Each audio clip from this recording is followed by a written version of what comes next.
Welcome to episode 34, the first podcast recorded somewhere that is not the old apartment. Not apartment 250. Yep. And now you can say the number.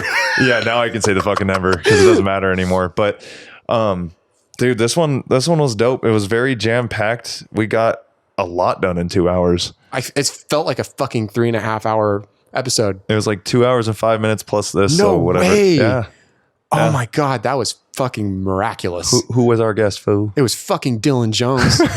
It's fucking Trip Mac. That's who the fuck our guest was. Someone who we could have had on literally like anytime. Episode fucking 1, but like it just how it flowed. He got 34. Yeah, that's quite the distance, but it's jam packed. We got a ton done.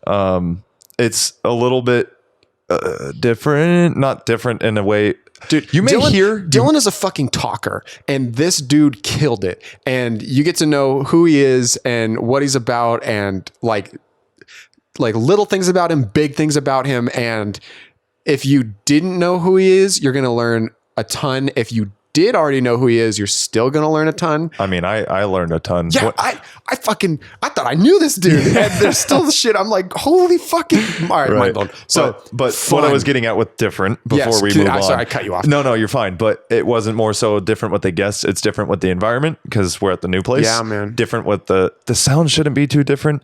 Hopefully but not. Just know there's a fan running the entire time and it's kind of close to us. So you may hear it. Bitch. It's fucking hot, and we got to figure this shit out because this is my third day in this house. So yeah, man. Without further ado, though. Help us welcome our guest Dylan Jones as we start the episode now.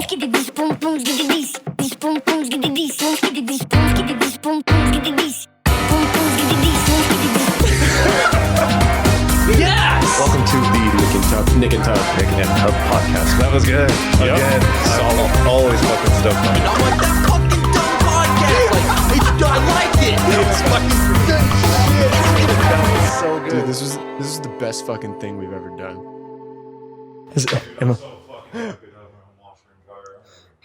Dude, so was I. When I moved out of Woodlands, I used to have to ride my penny board with a laundry sack down to the community laundry pool.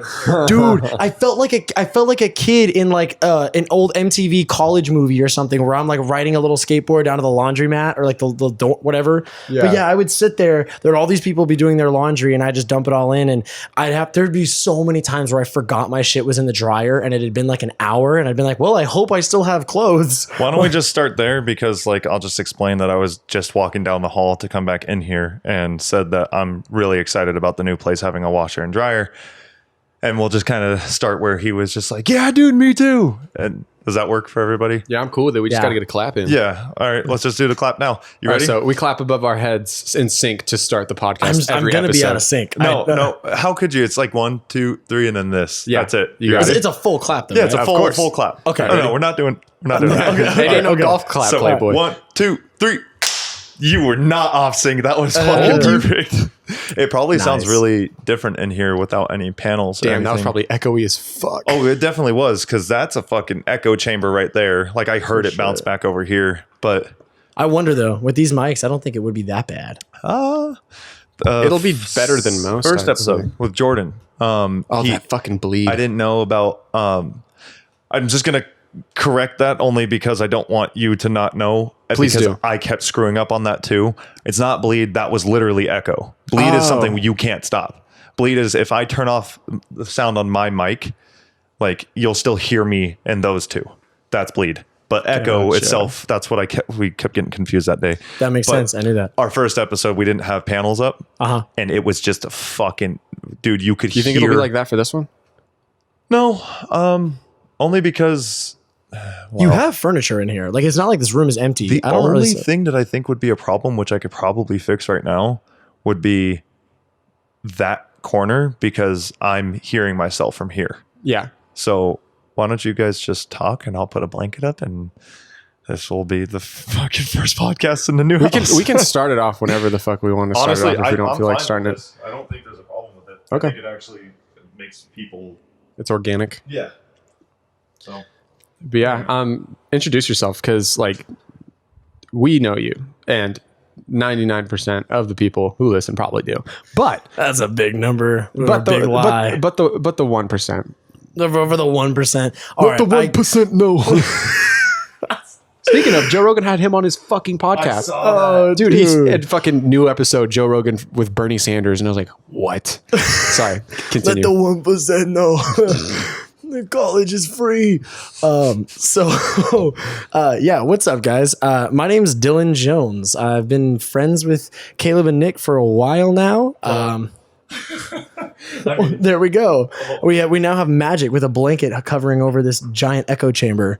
Actually, What? yeah, I think that helps. You think that helps? Sweet, dude. I didn't even notice anything, so I'm taking your word for it. Yeah, it's just because where I'm sitting, it bounces back. You know how sound works. Yeah. I said, well, when you were like, I've been friends with Nick and Caleb for a while, because you and I recently kind of just, Yeah. well, not recently, how fucking 4 months ago. That's still pretty recent in terms of friendship. Yeah, in terms of like, Yeah, I guess that's true. Would you say 4 months? I thought that was it was this year. No, no. I think It was December. holy shit, it was December. last year. It was Oh my 2018, God, dude. It's been 8 months. Yeah. Holy shit, we're 8 months into 2019. I did not It's realize been that. 8 I'm months, still in dude. April mindset. Oh, That's why my I was like 4 months, and then you're like, wait, no, and I'm like, no, that doesn't make sense. Because it was like right after Dalton's birthday. Well, it was right after like the breakup because I was just my breakup because I wanted to just go around and squash everything. I was tired of like the bullshit with people. Yeah.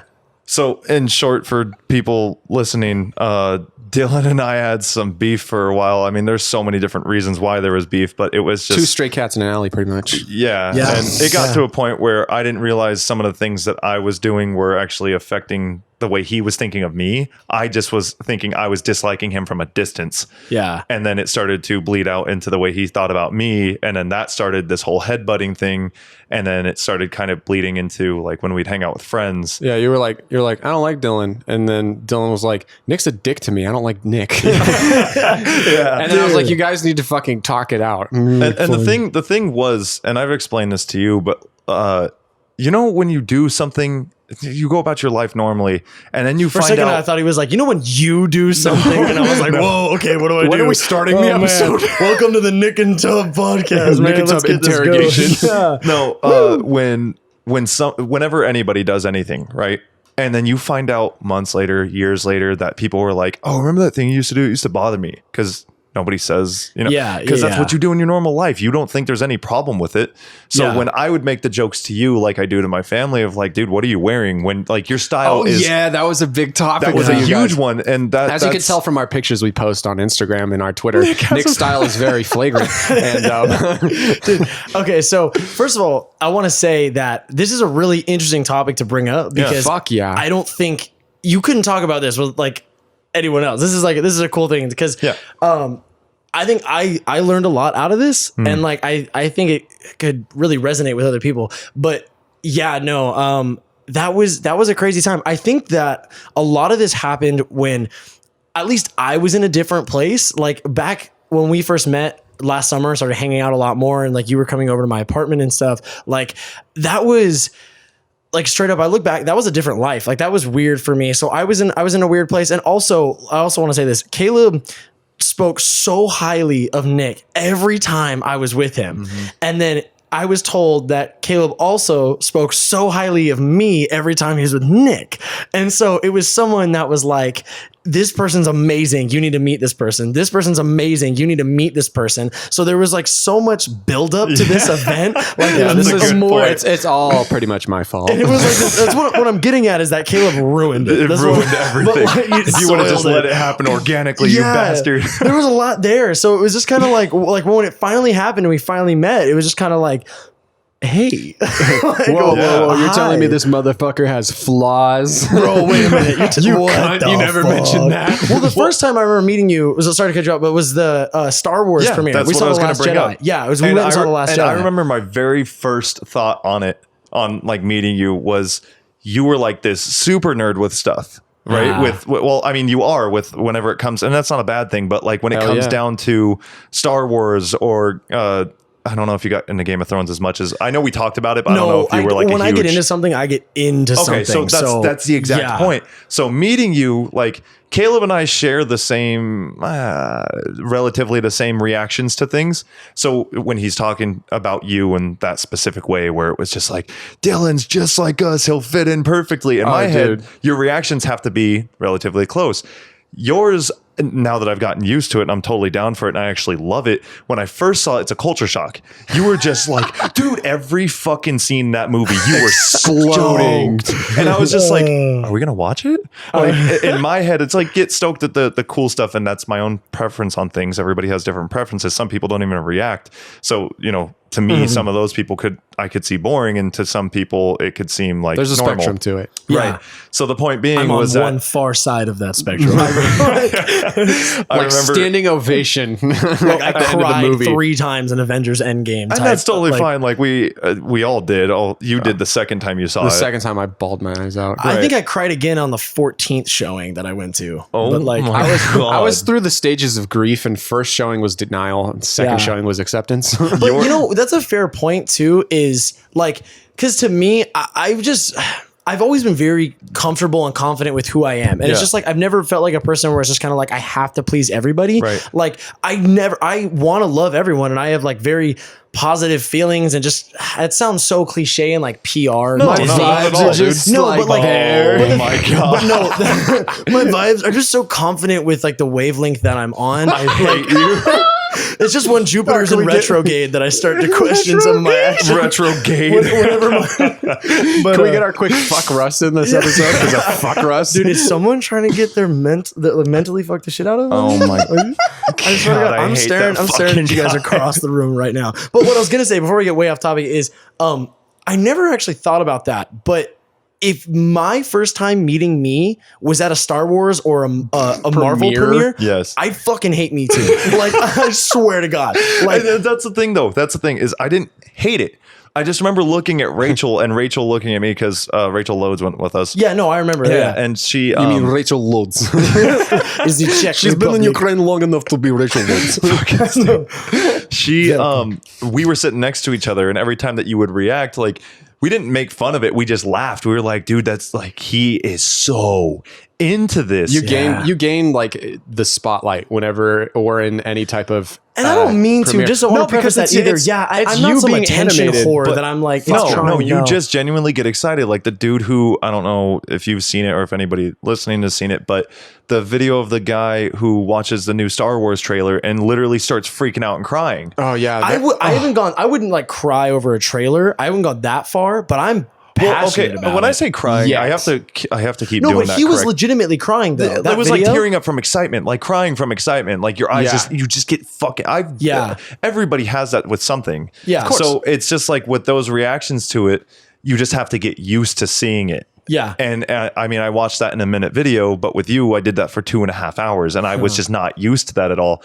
But I mean, to give reference to like where it's at now, when we got done seeing Endgame and we all talked outside that whole fucking night for like an hour about you guys shit. would stop making out. I was so. We started calling me Poppy, and I'm like, or Papa, and I'm like, oh my God. I started listening to you talk about it, and I was just stoked. I was stoked at how stoked you were, and just going off of like how much you love the fucking movie and everything else. We were in a circle, and Dylan was standing in the middle of it, pounding his fist into his palm, going off about how the comics are going to lead to this thing and this thing and everything. And I don't even think you realized you went from like standing in a circle to like slowly inching your way to the middle of the circle to like full like dictator rambling. Also, and we were like sitting there like, yes, yes, the Skrull invasion. You even had different groups coming and standing with us. At some point, the group kind of separated, and I ended up talking with like a hybrid group of our friends and cosplayers. Yes. And the cosplayers were listening to me, man. And it was and they're like, yep, he knows what he's talking about. Yeah, and they're like, yeah, this kid checks out. And I was like, Nick Fury approves.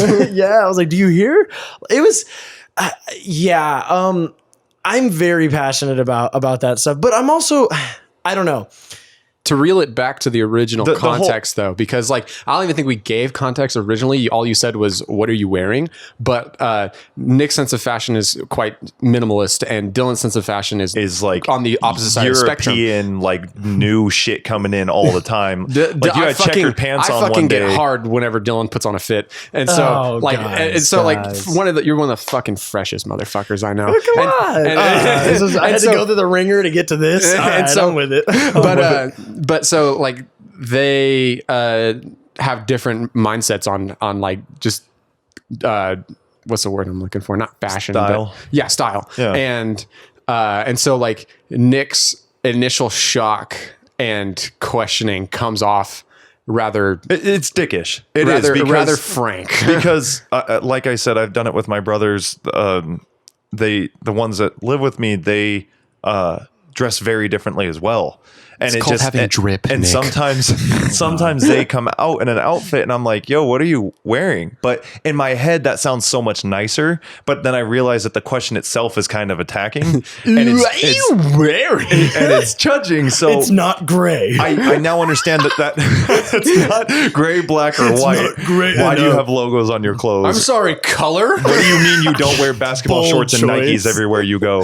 So the main point that I'm getting at is now when I see you versus before when I would see you, I get genuinely fucking stoked to see you. And it just, I think that takes and that, a lot ladies of and time. gentlemen, is how you win. You have to accept people, which this isn't just a big fucking lesson at the end, but like once I learned to accept the fact of just like your style is different, that you approach things differently, and then once we started getting along and relating on stuff, dude, now when I see you, I'm like, ooh, Dylan's here. Like, I know. I'm fucking I stoked know. Dylan's This here. is what I saw. I just didn't see the bump. It was a fucking from- 4 foot deep pothole. I've learned my lesson, and now whenever I'm around people who don't know you guys, I talk about how shitty you both are. No, you just go, they're great, but they're different. But they're different. No, they actually Yeah. really fucking suck, and there's a really small chance that you'll like them. So don't expect shit. But That's terrible. I don't know. Dude, I never thought about that until right now, like being on the podcast about how our first interaction was at a Star Wars premiere. What's funny too is The Last Jedi may be my least favorite Star Wars movie. Fuck, I Like- can't even imagine you at something you really like. Dude, but so I You would, can Endgame. yeah, Well, no, I was it sitting doesn't back get at him, for the- but I still saw his hands go up to his face like 40 different times as he was wiping Yeah. tears away. So- dude. Oh my god, yeah. So, I that makes a lot more sense now. Looking back at that, but yeah, like I said, I really don't hold anything back, especially with that. I've always felt, at least from my perspective, that I wasn't. Okay, when I'm in a movie theater, it's different. That's Yeah. different. If I'm Yeah, watching you're- a movie for the first time, that's a whole other story. I can't defend that because that's just me screaming. But like, That's cinema, Dylan. yeah, outside of the theater though, like I'm a super nerd and I wear that like a badge of honor Yeah. on my chest. But I've always felt like I'm kept it pretty cool. I don't mean cool in the sense of like, oh, he's cool, but I mean like I don't let the whole nerdism come out the way it does in a movie theater. Yeah, it's not like a Like- Poindexter thing and you're fucking just like, you guys guess what this part is. But like, Yeah, exactly. I guess it was just out of my realm of understanding. And I think that's where it was, like I said, it was a culture shock. And I Yeah. think that just kind of, it was plateauing on friendship for a second. It was like, meet you, that's kind of cool. Movie, that's interesting, like a little divot. And then it was just like style and other things that I don't understand because Nick is just this very plain person. And then it crashed. And then once it was like, accept everybody like you normally do, you fuck, it just went straight back I was up. gonna say, I was like, what I'm getting at here is like, man, I was different, and Nick didn't like that. I was different. I think what like I said in the beginning, and we'll just wrap up this fucking extremely long point. no, was, but I think this is how a it good rolls. conversation. yeah, Yeah, no, because like this is a I'm good just point. saying it's just this long tangent on this, but Yeah. I think the point was that the way Caleb spoke about you was that you were literally like in a straight line from point A being me to point B being Caleb, that you were just going to be point C in that same straight line or like a middle point. I had this. I had this feeling, like as you guys were explaining it, that like, yeah, it probably sounded like I was like, Dylan, I can't wait to introduce you to Dylan Jr. and Nick, I can't wait to introduce you to Nick Jr. My favorite channel. Nick Jr. Yeah, Clubhouse Disney. Can you hit that switch, that light switch? You got it. It's getting kind of dark. There we go. That's much better. But to put a nice little bow on the whole topic and everything, like, I love you too. yeah, no, I do love you. So no, but I want to speak about how like I don't know, because it was handled in a very mature way, and like, because there was obvious tension between us, and there was like, okay, so we knew that there was negative energy here, and we knew that like something was up. I wasn't completely sure like why. None of us were really ready to put in the effort for it until finally, like, you texted me and you were like, "Let's talk this week." I knew exactly what it was about and everything. And then you came over to my house, and then we just sat down in your car and we hashed it out for like an hour or whatever in a completely like great way. Like when I say hash out, I don't want to think like there was we any were swinging like, a little bit. no, but like spitting in each other's faces. yeah, there was some spit, but like, no, it like, there's just a lot of people out there, especially people that I know, that'll talk to me about problems that they have with other people. And when I hear them talk about it, it's just like they're making it a point to hate this person. And it's almost like they put energy into not liking this person. And it's really interesting to me, especially from like an outside perspective. Because the energy could be put towards a solution. That's what I'm saying. And so it's like we were in a position where our mutual friends were very close. We were not going to get away from each other. Yeah. Like, so we were going to keep seeing each other. And it was just like, dude, let's just talk. Like literally all it was us meeting up, talking for a little while, explaining everything. And then when we left, it was great. And like, it's been really good ever since. It's been improving ever since. Yeah. Like, and that was really all it went from was. you guys going like, oh, like there's obviously bad tension. There's like, you can feel it in the air. It's just not friendly. And then you guys hash it out. And I was like, okay, cool. Like the tension's gone. Now it's pretty neutral. Now it's civil. And like, it kept rising and rising. And next thing I know, like you guys are like talking about Game of Thrones, like going off about it, like back and forth, back and forth, back and forth at my house. And I'm like, damn, they're not even talking to anyone else. Like it's just them two talking. Like, Right. Yeah, no, that's basically what I'm saying, man, is like, especially the older you get, the more you just realize that there's just no point in having that sort of negativity in your life at all, but especially with someone like that. And I don't even like knowing that there's anyone out there that has negative feelings towards me. So it's like, even if I don't really hang out with that person on a regular basis, I want to be on good terms with that person. Like, and it's not like either of us had like personally offended the other person or something. No. It was just a clash of two different people. And a lack of understanding where those people come from too. Cause like I said, the outfit thing in my head, asking that question was clearly rude. Everybody else heard it as rude, but in my head, I just was like, I guess I should be like, where did you get that? Like, where did you get the idea for the style? And I started doing that more, and people much easier. That's like much different question. Yeah, it is. Totally But questions. like in my head, when I'm asking that originally, it was kind of that. Like, dude, what are you wearing? Yeah, I think it would be like the difference between a girl walking up with like this more extravagant makeup, and instead of going like, oh, like what's that style, being like, what's on your face? Yeah, it's literally exactly what is on your head. It's exactly that. I actually need to plug in my headphones and see if that fan's picking up as much It's as heaven. I know. much as I Every think time it it is. comes over, it's just a quick moment of like the Swiss Alps, and so it's like, it's just When because I his bite mic is into a what the fuck is Klondike it? bar? No, not a Klondike bar. It's the fucking remember it's the episode on Family Guy where they bite into it and they go to the top of like the Swiss Alps and the people get stuck there, and the next person who bites into it teleports to the top of the and they Swiss Alps. eat him? Like, God. and they like punch him and like eat him because they're starving on top of the mountain. is it Andy's Mints? No, it's the mint. It's like the soft chocolate mint. The it comes in Almond a Joy? silver. It comes in a silver package. Three Musketeers? Klondike bar? No. somebody's screaming right now. I listening know. to this. On the other side of the phone. Just give it a second. We're gonna figure it dumbasses. out in like 10 seconds. And Dude, you'll hear it. it's a fucking silver package. It's a circular. Oh, is it the mint one? Soft mint, yes. This whole time he's chocolate on talking the about a outside, mint? Oh, mint is it on the the mint inside. one? I didn't know he was talking about it. I hit the fuck out of that mic. And it's like when I bite into a blank and I can't remember it, it's Yeah. like I feel like I'm on top of the like Mount Everest, and then it's like day 34 since I bit into the like I tried I very clearly remember this skit too. This breakaway. yes, I remember. and I can't. the Pearson's mini chocolate junior mints. Fuck. Oh, don't make that noise like you found it. It's not Pearson's funny dark is chocolate mints. That's what they are.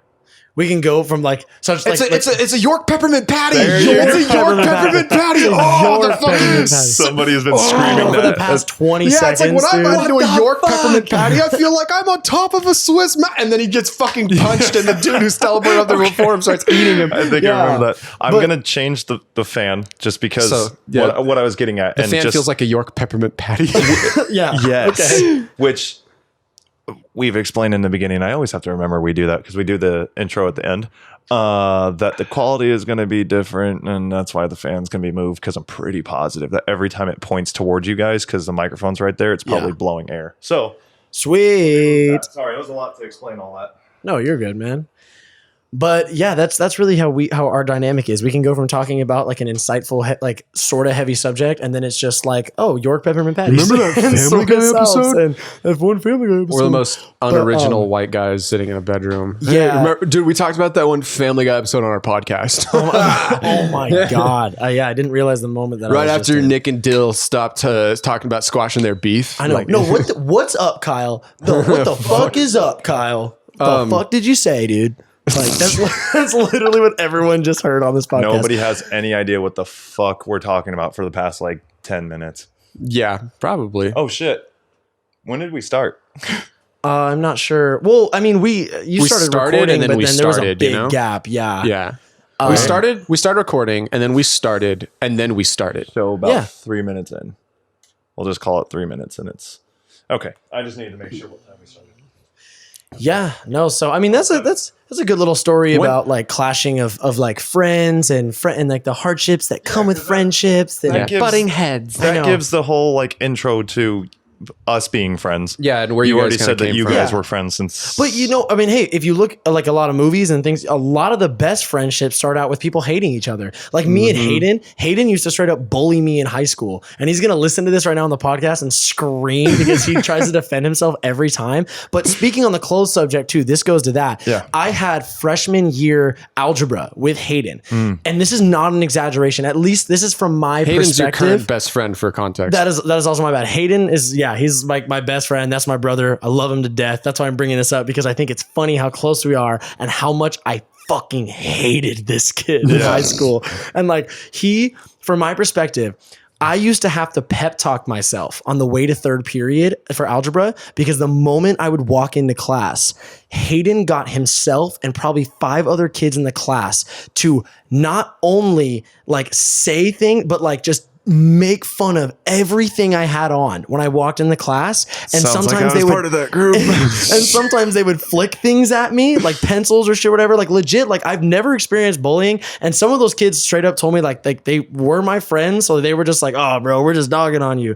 But Hayden came from a place of hatred, man. my God. Like, let me say this, because I remember that. It's funny because his whole brand is all about love. No, I know. And so, but don't get me wrong. Like Hayden was, It lines up. Love is poison. it lines up pretty darn well. Yeah, love is fuel. Love is Honestly, dead. Love is poison. just to give, because we've already done that, but Hayden is one of the sweetest fucking people I've ever met. Oh my no, God, for I know. sure. And people can obviously change and do a No, complete but that's 180. the thing is it was weird because Hayden's always been that person. It was just me and It him. was just- it was me and okay. him. It's so just it was clashing. like that's Yeah. what I'm saying. Is so like freshman year of high school, like he was much more popular than me. He was much more loved than me. Like so he was a lot cooler Yeah. than me. And I guess we had our 2 different like friend groups or whatever, but yeah, it was just funny. And I'm just hearkening back to that for kind of this Yeah. our dynamic. Like, Sounds like a lot of people don't like you in the beginning. no, I know it was weird, but like, dude, I mean, hey, it balances out. There's a lot of people that like love me when they meet me. Right. No, and, yeah. and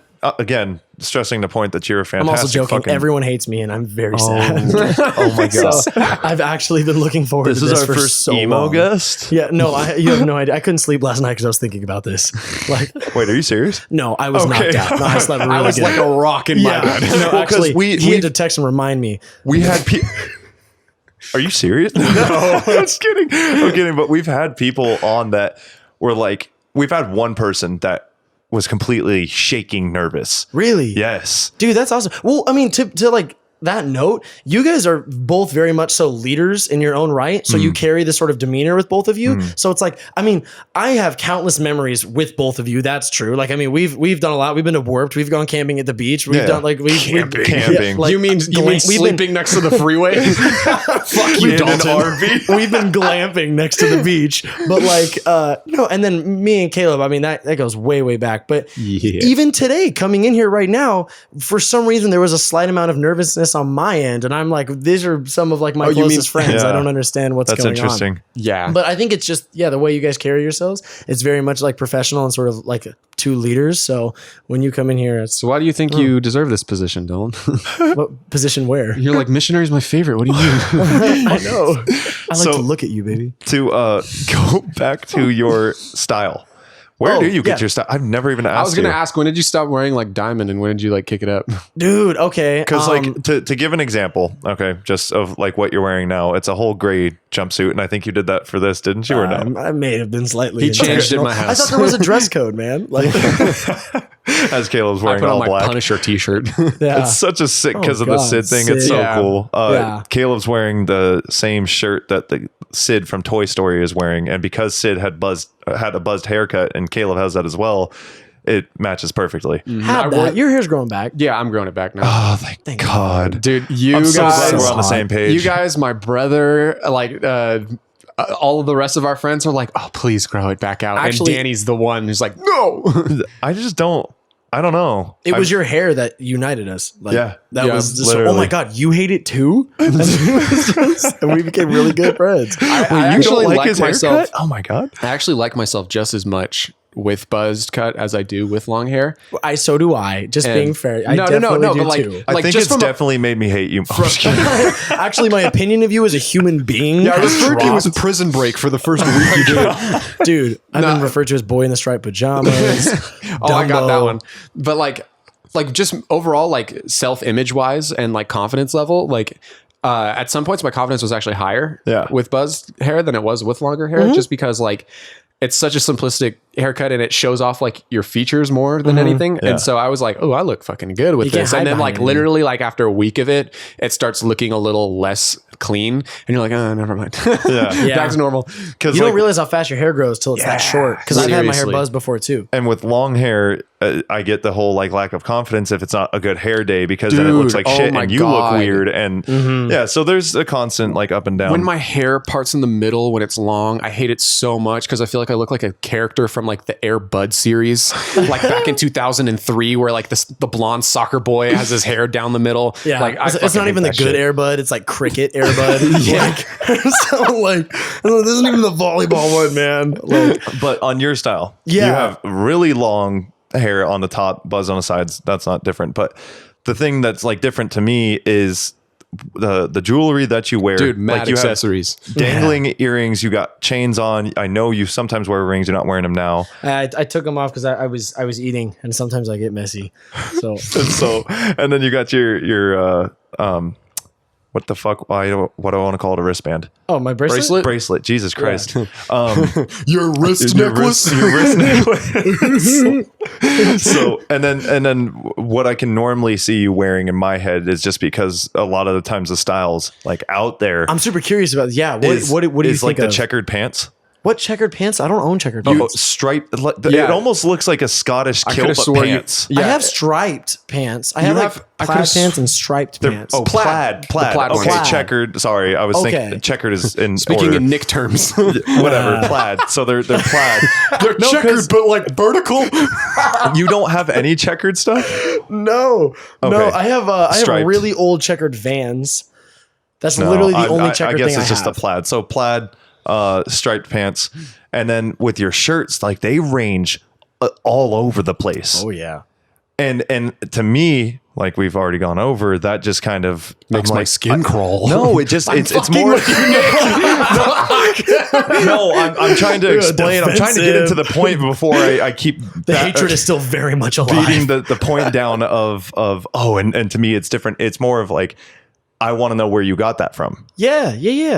No, I love that. I think that's super interesting. I don't want any listeners to hate me with like just starting with like the me and Nick's disagreement and then all No, the people whatever you're a like fucking no, it's- lovable person. it's whatever, you know? Like I try. like and so here's my thing. And so if I want to go way back, and I'll make it quick. I don't want to drag it out. But like my sister Robin, I owe a lot to her because she is like she was the wacky sibling, and she still kind of is. And she just kind of did whatever with no regrets, no apologies. She just like did whatever made her happy, wore whatever. And like, I kind of got that whole clothes are fun. Hair is fun. Like things are like, these are all ways to express yourselves that aren't permanent, that don't affect you physically, like whatever. And I don't know. So I started that from a young age. My dad is also, I mean, he's pretty stylish, like compared to a lot of dads that I see out there. So I owe a lot to him because he, from a young age, kind of got me into name brand stuff. But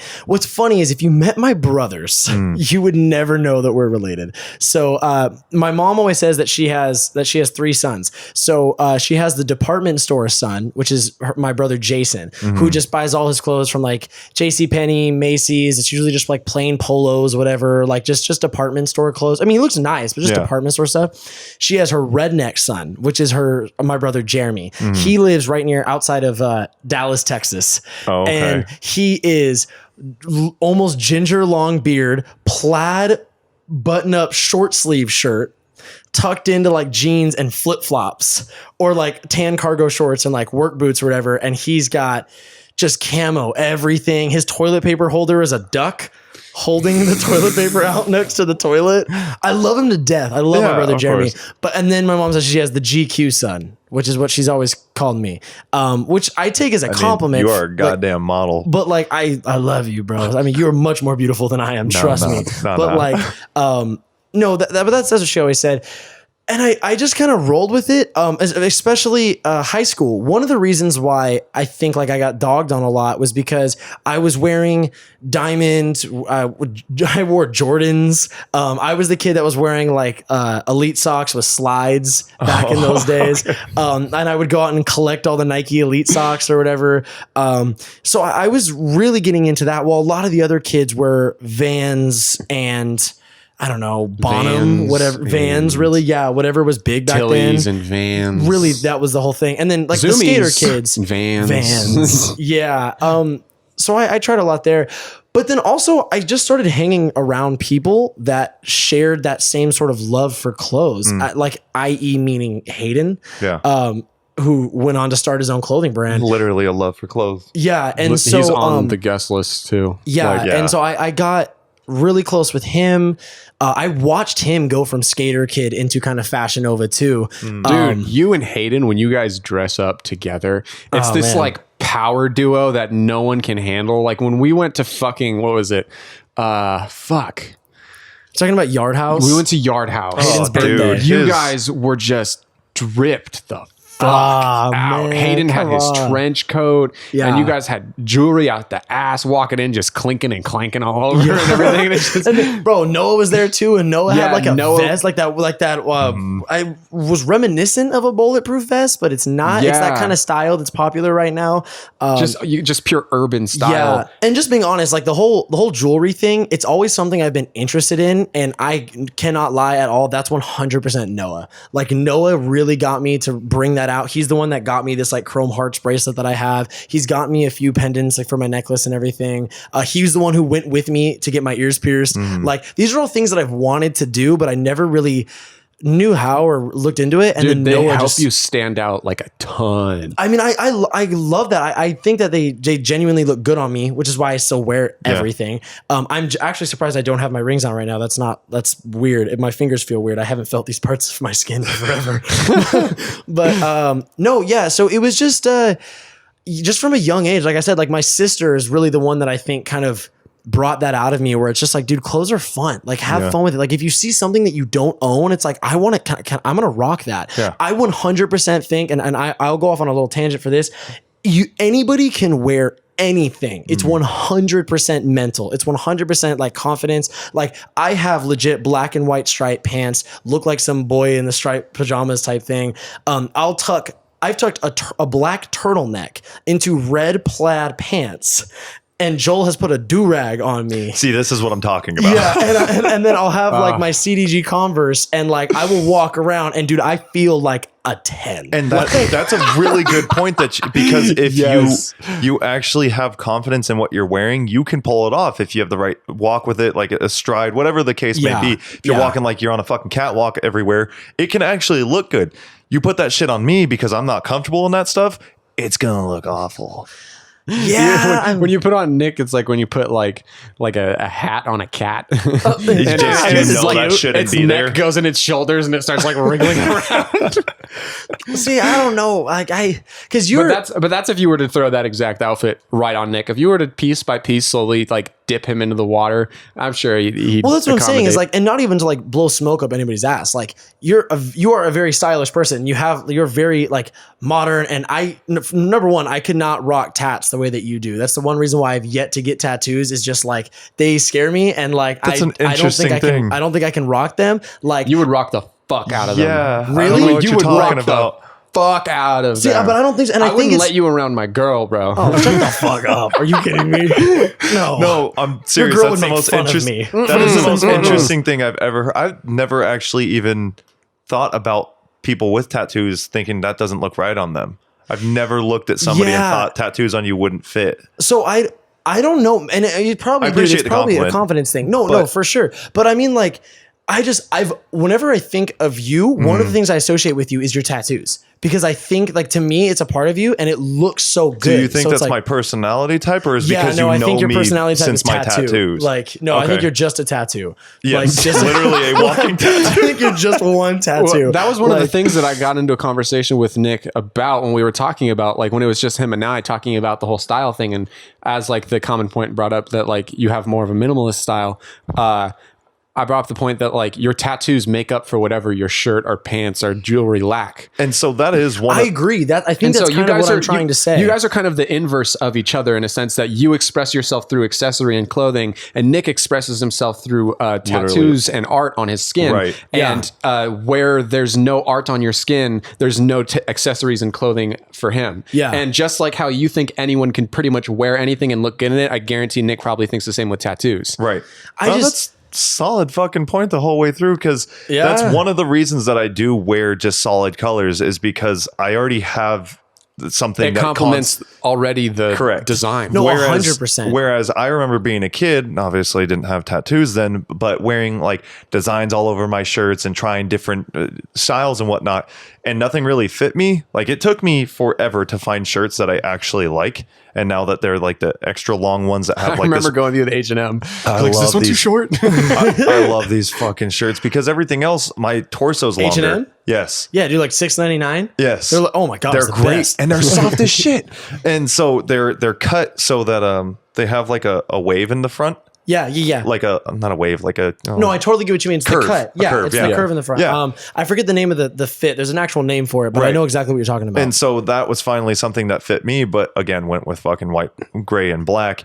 But when I didn't have tattoos on, I constantly tried to have a style that, it's exactly that. More Once I got expressive. more tattoos, I just wore more plain clothing because I already have something that's expressive on me. Yeah, Yeah. you will draw much more of a gaze if like we all sat down and wore the same exact outfit of like black pants, Right. black shoes, and a white oh yeah, t-shirt. the attention's 100% you on get you. you get the gaze because the white t-shirt contrasts with the ink and it just pops. Yeah. And so my thing was wear plain stuff. People will pay more attention to the thing that you wanted to get in the first place, which was a tattoo. I think So- that's why I've that's a never solid looked point. at you and just been like, oh, he looks plain. I've never had that thought. Like I've never 'Cause I looked at you and just constantly been like, have oh, the he looks same boring. outfit on 24/7. You never have to take it off. It's like when Never people have to they change. tattoo makeup.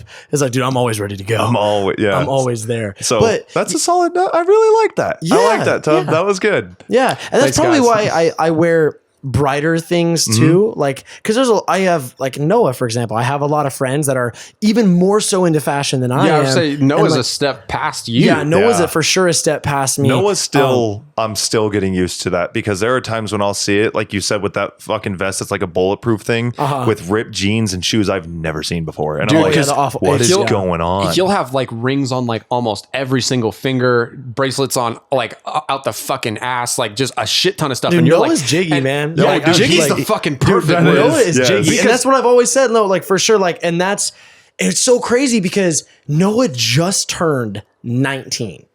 Hold on, what? Noah is 19. Yes. And like this fool is, and I'm telling you, dude, like it's because, and I love him to death, man. That's again one of my brothers. He not only is it style, but it's also the way that he carries himself while he's wearing it. There's a whole demeanor, like a whole 100%. presence that follows him. He walks And- around like a bad bitch all the fucking time. no, and so that what I was going to say is love like, it. so he has all that, but Noah sticks very much to earth tones, very much to like, he'll stick to darks like blacks, rarely ever go whites, but Yeah. he'll have a lot of like That's true, earth yeah. greens, earth tones, much more toned an down olive things. and Yeah, olives or like a sort of maroons. tan color. Like, so Wow. he does it on purpose. We've had many talks about this. Noah is very much his demeanor, his domain is earth tones. I, especially even when it comes to Hayden, and we have other friends, those are just the two that I think I'm most associated with that like people would know. Yep. I'm probably the one that wears the brighter shit, like the Yeah. one that's just like, oh, okay, Dylan's here. Like, Like, oh, is that orange? Dude, Yeah. when I see you, all I think is European. really? That's it. Dude, but I take that as a huge compliment No, you because should. Because I and then again, I love everyone. Antelope Valley, peace, love, and prosper. But like, I grew up around a place that was 4Runner trucks, Bass Pro Shop, and Vans, and like I love the fucking accent and that you Vans. do. We're gonna do Vans with Nike socks, cargo shorts, and then like some Salty Crew shirt with like a big ass bass on the back. Big ass. And so like that's what I grew up around, and I don't know, man. I think I told you this once before, but it was just like I never wanted to just be another dude in a fucking fish t-shirt with cargo shorts and Vans. Like, okay, so right now I'm wearing Vans no-show socks. Yes. And I cannot tell you to this day how many comments I get about wearing girl socks. Are you wearing women's socks? Are you Really? wearing girl socks? Like, are you even fuck? wearing socks? Dude, And- no-show socks are so clean. I keep making it a point to go buy a fuck ton of them because Oh, I yeah. need more. Yeah. But like, I love the look of those. No, damn yeah, things. and I owe that to Cameron Hardwick and Eric. I think Kusamania is how you say his last name. Dude, if somehow they stumble upon this, shout out to you guys. They were like fashion icons for me in high school. Yeah. And but we were all really close. I saw them wear this sophomore year once, and then I wore it, and it was one of those times, dude, I just got ripped to shreds the whole day. I had teachers asking me if I even had socks on. Dude, and like I was fucking old people don't get and it. like I would take my heel out to show them that I had socks on, and the next comment was, "You're really wearing women's socks," and I'm like, "Okay, first of all, gender norm." Okay, I just want to point that out. All right, the Well, world's it's crazy, Mr. Hadwick, because you have a woman's body, but no one tells Oh. you anything. homeboy thick. And so, and that's also something else to explain about you is that you're a very slender, tall person. Yeah, Right. I'm So scrawny that as fuck, style, dude. like on someone, okay. I was gonna mention a big part of your style is it fits you. Like Right. you wear clothes that fit, and that's Right. huge. Really? Because if you were to put the same style on someone who's got maybe 100 more pounds on you, Oh no, I don't think it would fit at all. no, yeah, But that's the point is you have to work around what you have. Yeah, Like you and my brothers are in the same like slender, tall build. So are you, though. I'm very close to it. I Yeah. just have like I think a we little all bit. are. yeah. Well, Caleb and I have a little bit more. Like he has more meat on his body than I do. I got Caleb's a little some thick. lower body thick. and Caleb's I'm thick. getting there. My legs are the skinniest part about me, which is why the skinny jeans work. But if you take someone who's fucking yoked and Yeah. put skinny Yeah, jeans, I've that's seen it true. before. Shit does not look right. It does look really weird. There is a certain style to body types, and like you can only pull certain things off. Like if Yeah. a dude who was shredded tried pulling off that like turtleneck plaid, we'd be like, Is that the Rock? who? Yeah, Is that the Dude, Rock? yes. Who are you trying to be? Imagine the Rock in skinny jeans. No, yeah, It yeah. doesn't work. Like he'll wear very fitted like slacks a lot of the time. Yeah, he and gets he'll his wear shit tight tailored. t-shirts because he's fucking ripped and probably no t-shirts can fit him. Yeah. But that style fits him. Like it's very professional. It's very What size businessman. T-shirt do you think I wear? Well, that's the thing. It varies, but you probably wear large all the time. Everything I buy is XL to double XL, Yeah. shirts wise. Is it because of the length? It's most of the time it's the length. Most of the time it's the length. Because keep in mind, all right, guys, they are talking to someone who is almost 6'3", 150 pounds, like 153 pounds, something like that. Soaking wet. And so, okay, maybe I'm being a little fair. No. 155 soaking wet. All right. I literally weighed myself this morning. I knew this would come up. But like, I ate last night. but I'm holding everything in as I'm sweating. But yeah. I lost my train of thought. What was I saying? We're talking about body builds and you wear Your style. Your the size size shirt. of the t-shirt. Yeah, yeah. That's right. Okay. I'm surprised that happened. I rarely ever lose train of thought like that. But welcome to the Nick and Tut life. podcast. Yeah. But no, so it's mainly because of the length. That's mainly why. But also, I worked at Zoomies for 2.5 years. And so I worked a lot figuring out clothes, the way different clothes are made, like the materials that make them and stuff. I know saying I worked at Zoomies doesn't mean anything. I'm just saying like I worked in retail. So I've kind of discovered a lot of fabrics and kind of how to take care of them. Over time, everything shrinks. Except for like denim. Like when you wear denim's going to stretch. Denim's going to stretch out. It's one of the most annoying things about it. But like when I don't wash anything unless it has stains or it smells. And that's straight up what a lot of people, when you have like, No, that's not a bad idea. it's not. And so it's like, Literally the only reasons to wash stuff is if it stains or smells. But and believe me, I know when it's time. I don't it's want like anybody to 3 think I'm uses gross of or a whatever. shirt is when you start to get the BO that stays on it. Depending on what you're doing Right, too. but one to exactly. two. But the more you wash your clothes, the more it ruins your clothes. Oh, and so it's like it's like just eating away. yeah, and so I do the most I can to avoid washing. As like I said, as long as there's not stains, as long as there's not any smell to it or anything. I'm fairly hygienic, so I mean I'm confident. Yeah, you're myself very there. clean But like the person. way to wash it is you wash everything inside out on cold and you hang dry. The only shit I put in the dryer is socks and underwear. I don't put anything in the dryer besides those two things because it will shrink and ruin everything. Yeah, so I fade hang it. dry pants, I hang dry shirts, I hang dry jackets, I hang dry everything.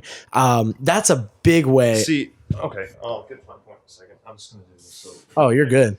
there are. Oh, I can feel the fan more that way too. Oh, that was shit. real I'm sorry, nice. dude. I know felt it's- it the whole time. I didn't realize how much more I could fucking feel. hot in here. Yeah. Yeah, I was thinking like 1 to 2 uses of a shirt, and I'm like, this shirt's done. Yeah. No, that's funny. I had the same thought, but yeah, I mean, If you go out to dinner in a nice, cool, air conditioned restaurant Yeah. that's clean, right, you throw that bitch right back on the hanger. yeah.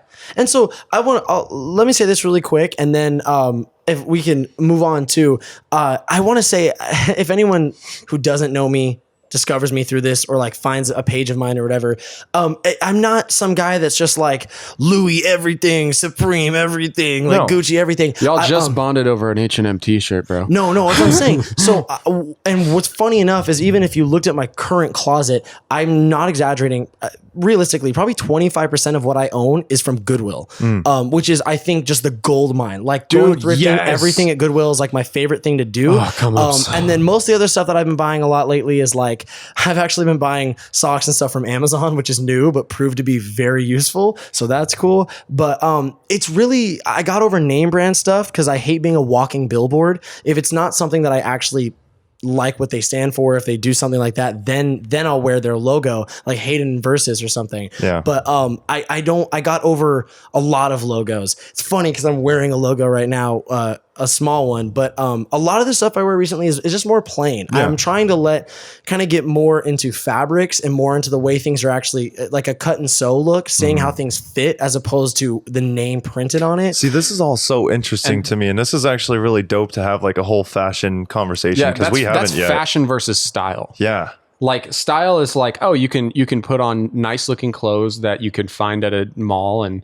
you can fit them well and you look clean and new. Yeah. But fashion is where you get into the fabrics and the textures and the color contrast, what the color wheel matches up with, and if you're going to do earth tones or brighter tones. Yeah. And I don't want to sound head ass because someone like I could sound so pretentious coming across right now. I'm really not, as I'm literally sitting here in like these gray moto print sweatpants or Well, whatever. I think this is something that I've noticed with you, and it's maybe like a small. I don't want to like call it out or anything, but it's like a small insecurity where you'll talk like you in the beginning when we were talking about, oh, I don't want anybody listening to this to think that I'm some dickhead because Nick started. I started it off with like I fucking love you, but that's true. When you're talking, you have to also understand that like if people just accept, if they're still listening, what fucking 30 minutes in. they're listening for a reason. And on top of that, like Caleb and I like hearing about this stuff. So you don't sound pretentious. Yeah. You have your own style. There's nothing wrong with that. I totally understand that people probably have picked on it for so goddamn long that the thought is burned into your head that this isn't right. Yeah. But this is your bread and butter, man. Yeah. Like, when I think of you, about. I think of different outfits that I'm going to see every single time I see you, that I'm going to have to like pick up something from and be like, could I make that style work? Yes, you could. It's different every time. You don't understand how often I'm at the fucking mall or a store or somewhere and I see clothes and I go, but would Dylan wear it? You're one of the few. And then I go, yeah, I could see him rocking it. And then that would be like the final like straw on the camel's back to get me to buy it. You're one of the few people I do that with, where I think it's you. I think of Hayden. I think of my brothers, both Andre and Patrick, and I think of Joel. You five have made me think about style completely differently. Yes, dude. Dude, the way Joel cleans up, especially for your birthday dinner. Oh yeah, that had me feeling some type of way, man. Yeah, like he went all out. But no, so I agree with you, and I want to say this about me, kind of backtracking and always being like, well, I don't want anybody to hate me or judge me. Like, I think the reason why, especially now, is because this isn't my platform. Right. Like, I'm not in my space, so it's like this isn't like I'm not filming a video for my channel. I'm not making content, or whatever. So it's like people. This is going to be some people's first exposure to me as a person, right? And so it's like that's why that I feel and that's a little bit more right now of like me backtracking. And I totally understand that, but the main point that I have to make about this podcast is this is everybody's podcast. Yeah, like we literally have everybody from all different corners of the world are going to be on here. Yeah, and it's everyone's first exposure to each person every time. So right. I mean, and this is the cool thing too is. But I get your point. Yeah, 100%. Like I would be the same way if I hopped on someone else's podcast and be like, well, just so you know, like this is just a sample size of me. You don't know me. Yeah, I don't want someone to take it. What I took away from the podcast is Dylan and Nick hated each other. He's annoying as fucking movie theaters. He's way too into fashion. Like, it's like, but you're taking women's socks. You're taking the negative ends of all that because what I'm getting at for is comedic purposes. Of course. So it's like if people take the hated part, they clearly didn't listen to the I love you part. If they take the fucking annoying in movie theaters part, they clearly didn't hear that like you just have this love for not only you're extremely animated and it's fucking something I like look up to, but you also have a love for cinema in general. Yeah, no, True. it is for sure because I was clapping and cheering in the Once Upon a Time in Hollywood. Yeah, so that's all I'm saying is that there are the positive. I acted as a kid. I had a lot of exposure to that world. I did a lot of that kind of stuff, and I think that might be a big reason that who I am kind of molded me in that world because I was surrounded by people that were like, turn it on, like go, like be animated, like turn it on, right? And so I don't know, like maybe that's kind of what did it. But again, hold on. So let's just branch off into that then. What do you mean you were part of that world? Well, so I'm a part of Screen Actors Guild, the SAG, and like the SAG Awards. You may have heard of it and stuff. Yeah. So growing up, I did 5 commercials, a couple TV shows. Why did I not know this? Yeah, no, I really? At all. You knew this, right? Yeah, we talked about it. Okay, we've talked about this. Whoa. That's fucking cool. Yeah, man. so I did a lot of that. So that's why I had my first exposure. I was with a few different talent agencies. I did a skit in I went to an acting school called John Casablancas in Beverly Hills, and a representative of McDonald's was there, and I did a skit in front of them when I was like 6 years old, and they took me straight from the school, literally that day, and they put me in a McDonald's commercial, and they were like, and they shut down the entire Santa Monica Pier, and I filmed a McDonald's commercial. I haven't heard that. This makes so much more sense as to who you are. Really? Dude, if I would have known this shit, I probably would have gotten along with you way quicker. I just thought you were just this dude that was like, you know how some people will just pick up a camera and be like, I want to be a YouTuber and do the stupidest shit to just be 100%. I see it every day. In my head, first meeting you, like the way you animate yourself, I didn't know any backgrounds and I knew that you did YouTube a little bit. So I just thought that's what you were doing. Because those personalities don't make sense to me. So you thought he was flicking on the YouTube personality. And dude, there's a reason why I don't really upload to YouTube anymore is like, it's just a stigma. That's a whole other thing. Exactly. It's a stigma that sticks to people who, I don't know how much YouTube of like that world that you know, Tub, but I consume a lot, but it's the area of YouTube where people literally do nothing else. They've never done anything. Logan Paul. Huh? Like Logan Paul. That's exactly it. It's just act in extremes. There's a disconnect from reality. There. Correct. Yeah. That's exactly. And so in my head, not knowing anything about you, just knowing the YouTube thing, I thought that's who you were. That's probably why I didn't click with you. And this makes so much more sense. Yeah, no. So I was, So going into that now, so I was in a McDonald's commercial. I was in an Oscar Mayer Wieners commercial. I was in a DirecTV commercial. I was in a couple different music videos. I can't remember the bands.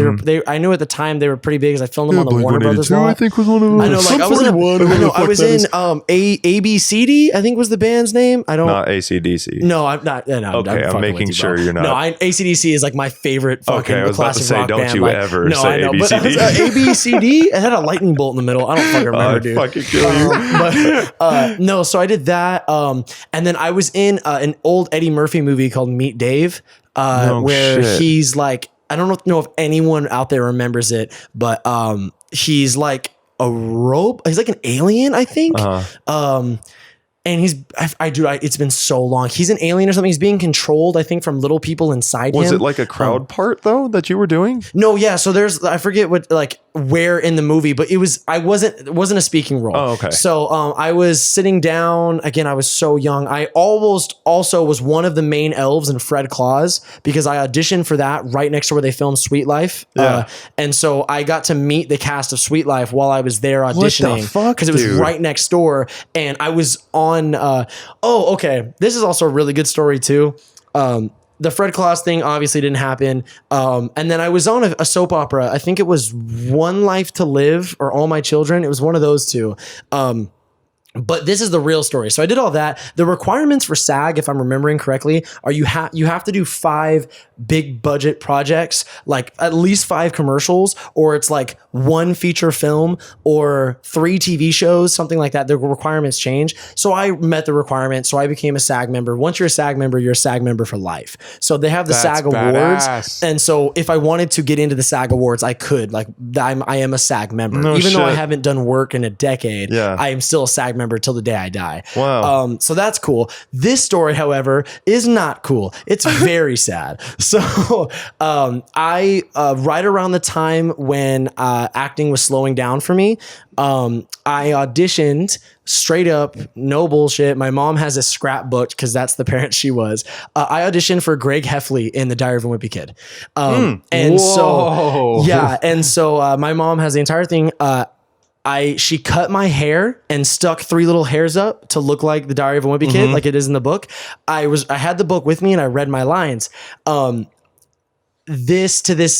It doesn't really haunt me anymore, but it used to really fuck me up, man. Like it used to really, like I had such, I'll get to it. But so I auditioned and it went really well. It went really good. And my friend was with me too. But to me at the time, I was like 9 or 10. It was just another audition. I was just like, okay, yeah, like I'm going all like 100% in, but yeah, like not anything big. And then I got a call back. And then there was like, all right, so they want to see me again. And when I had the call back, let's say they auditioned 5,000 kids. On the callback, there was 100 kids. And so I had the call back. I did the callback. I went home and then we heard back from them and they scheduled like a meeting, basically it was kind of another audition, but they just wanted to get more information. They wanted to see me in a different scene, like different things. So we were with them. This was over the span of about 2 months. It was very dragged out, which makes sense. You're trying to find the lead of your movie, the number one character.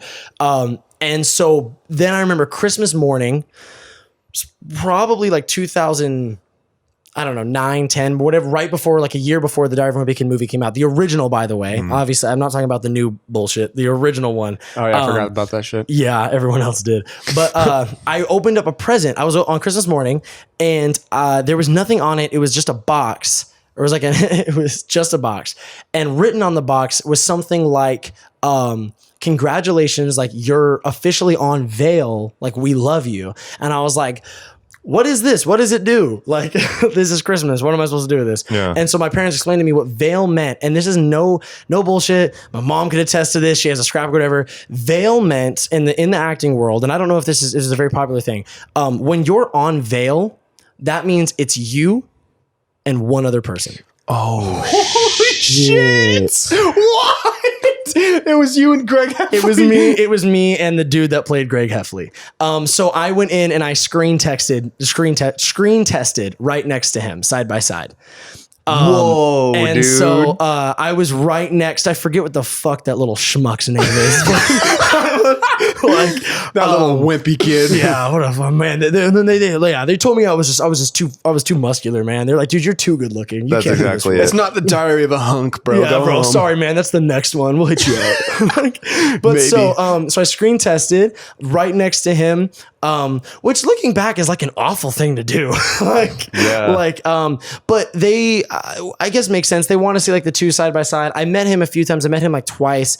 We were super cool. We were like 9 or 10 or something. So it was like, hey, you're a 9-year-old boy. Yeah. No shit, I'm a 9-year-old boy. We're best friends. Like, Right. And so it was sort of that energy. And then I don't remember how it happened, but yeah, he ended up getting the role. And so, Wow. so I see why it's sad. forever hate myself. Why? I'm joking. I really I was about don't. to say, but like, you can't That's do so anything killer. if No, but I'm just grateful for the story in the first place. That's Like, so dude, how many fucking other kids cool. could say they were on Veil for the role of like Diary of a Wimpy Kid? That was a fucking cornerstone book in all bookstores across America. 100%. And like, I'm no I'm bullshit. looking up what on veil means. I like the exact thing. Yeah. So yeah, look that up. Tell me what it tells you. But that was a big blow. And then after that is kind of when my parents separated and acting was it's really expensive to go. Like we were going down to different places in LA 5 to 7 times a week going down there for auditioning. And sometimes we'd be down there. My mom would take me out of school early and I'd go to 4 different auditions and we'd come home at like midnight and then I'd go back to school. And I was like in the 4th grade or like the 3rd grade. So Damn. like, yeah, You're putting in the work. I was putting in the work, and to me it was fun. I'd have friends go with Fuck me. yeah. Like my parents would like make it fun. We'd stop at like Universal City Walk and have dinner. So like it was really great. It's just expensive, man. Keep paying the agent, like keeping everything up. I don't remember the kind of deal that I had, but so basically this all went into a fund that I count that I could not touch until I was 18 and my parents could not touch either. So on my 18th birthday, I went to Wells Fargo and I cashed out the check that I had from acting. That check is gone. Wait, did you burn through it? Yeah, but on purpose though. I did it because it wasn't a substantial amount. Like, I don't know if people really have these like misconceptions or whatever. I don't know if some of the money went to other things or probably agents taking portions out or whatever. But the check that I took out was it was like $8,000. That's like what I took out on my 18th birthday. Wow. And that was just from, and granted, I didn't have major roles. Yeah. I think most of it was the McDonald's commercial. I was like the main character of that McDonald's commercial. So I think I got paid like $3,000. You don't have any of this stuff, do you? So my sister has it on VHS. No shit. Oh, I'm gonna need that. If you ever need to look at it, it's a McDonald's commercial, and I've always tried to find it. If you can, please find it for me. It's Chasing Shadows. And by the way, I filmed it with Vanessa Hudgens' little sister, Stella Hudgens. That's how I met Vanessa Hudgens while she was filming High School Musical. And I also met one of my friends that I still keep up with. His name's Boo Boo, not Boo Boo Johnson, the skater, but his name was Boo Boo. I forget I think Boo Boo Stewart. His dad was one of the top stuntmen in Hollywood, very, very famous for being a stuntman. And so I filmed this McDonald's commercial with Boo Boo, and 3 years later, he was one of the werewolves in Twilight. Whoa. What the fuck? Yeah, and so we don't really talk, but we still like follow each other and stuff because we've like kind of found each other throughout the years, Yeah. but we're not really like close like that. But yeah, no, that was cool. The Vanessa Hudgens thing stands out because I filmed that with her little sister Right, Stella. right. If you find the commercial, you'll see Stella. Believe that's her name, Stella Hudgens, and Yeah. she's in the commercial. Also, the DirecTV commercial. The shoot lasted 3 days, and I had my own trailer with my name on it, and then it never aired. They never aired, but I got paid. I got to film for 3 Hell days. I had my yeah. own trailer, but it never aired. They cut it. That's I just so remember the sick. director yelling at all of us, and the commercial was like a classroom of kids. So it was just me in a school. They shut down a school for 3 days for this shit. It was an empty school. And he was just screaming at us because I don't think any of us were doing what he wanted us to do. Yeah. We were all being 10. Yeah. And then then it got cut and it never aired. So that's crazy. Dude, this is so sick. Yeah, I honestly, what's funny too, being real, is a lot of this is suppressed memories, like Right. stuff that I haven't even talked about or thought of in a long time. Well, especially because it was so long ago, you probably don't think about it actively, at least. No, I Yeah, think it's over a decade ago. the last thing I did, I was probably 11 or 12. Yeah, 11 or 12. So you're talking, about 10 years ago. It was like the last time I did anything. So actually, that's one of my personal goals is I've been looking into a lot of agencies interning as a casting agent for these agents. I was under Red Agency and someone else, but I'm looking into interning at a casting agency while also going back to acting school. Down in LA. When is all this? When are you trying to do that? Right now it's just talk, man. Now it's like there's tabs open on my computer. Yeah, let's say that. But because right now with me working it into work, also my personal endeavors trying to follow through with some of the networking connections that I've been able to make, balancing relationship, friendships. It's a lie. It's actually a talk I had with my girlfriend last night for like an hour about how in order for me to really push, a lot of other things that I have as priorities now need to not become priorities. Yeah. Like I need to start canceling things to focus on other things. You only have so much time. And I could have been Diary of a Wimpy Kid. Well, I mean, this is where you have to kind of weigh out the options on things, especially being you're 21. Yeah, I just turned 21. Okay, so being 21, you're in fucking the absolute prime to do literally anything that you want to do. It depends on when I think about work, I can't find what on veil means. It's not coming up, but I see like veil casting. So I'm not sure. I just remember that was what was written on the box. No, I'm just saying like I want to know exactly what I'm Someone's thinking gonna call of. like some bullshit. Like actually, what I'm thinking is like on veil, like who gets the veil pulled back. That's who gets chosen, kind of thing. Oh, but so maybe I took it as veil is like. When you're talking religion, like some people think that, your ancestors are on the other side of the veil. When you pass on, you're on the other side of the veil. So there's like this. Oh, interesting. Like, you know what I'm talking about? Okay. There's like this imaginary line. You're here on Earth, and then your loved ones are on the other side of the veil. I didn't think about it that way. That's how I took it. Huh. Maybe it wasn't actually that. Cool Maybe my mom was telling me that a family member died.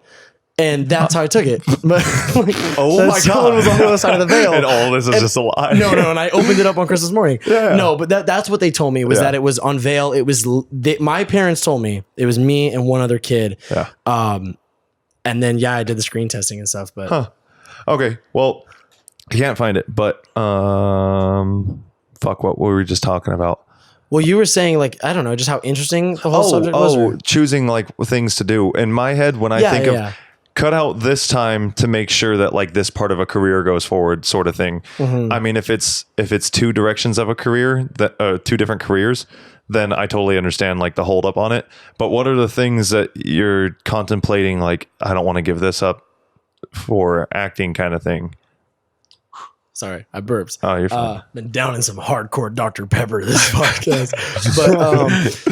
But for those of you who don't know, this term has been so memed, so I hate using it.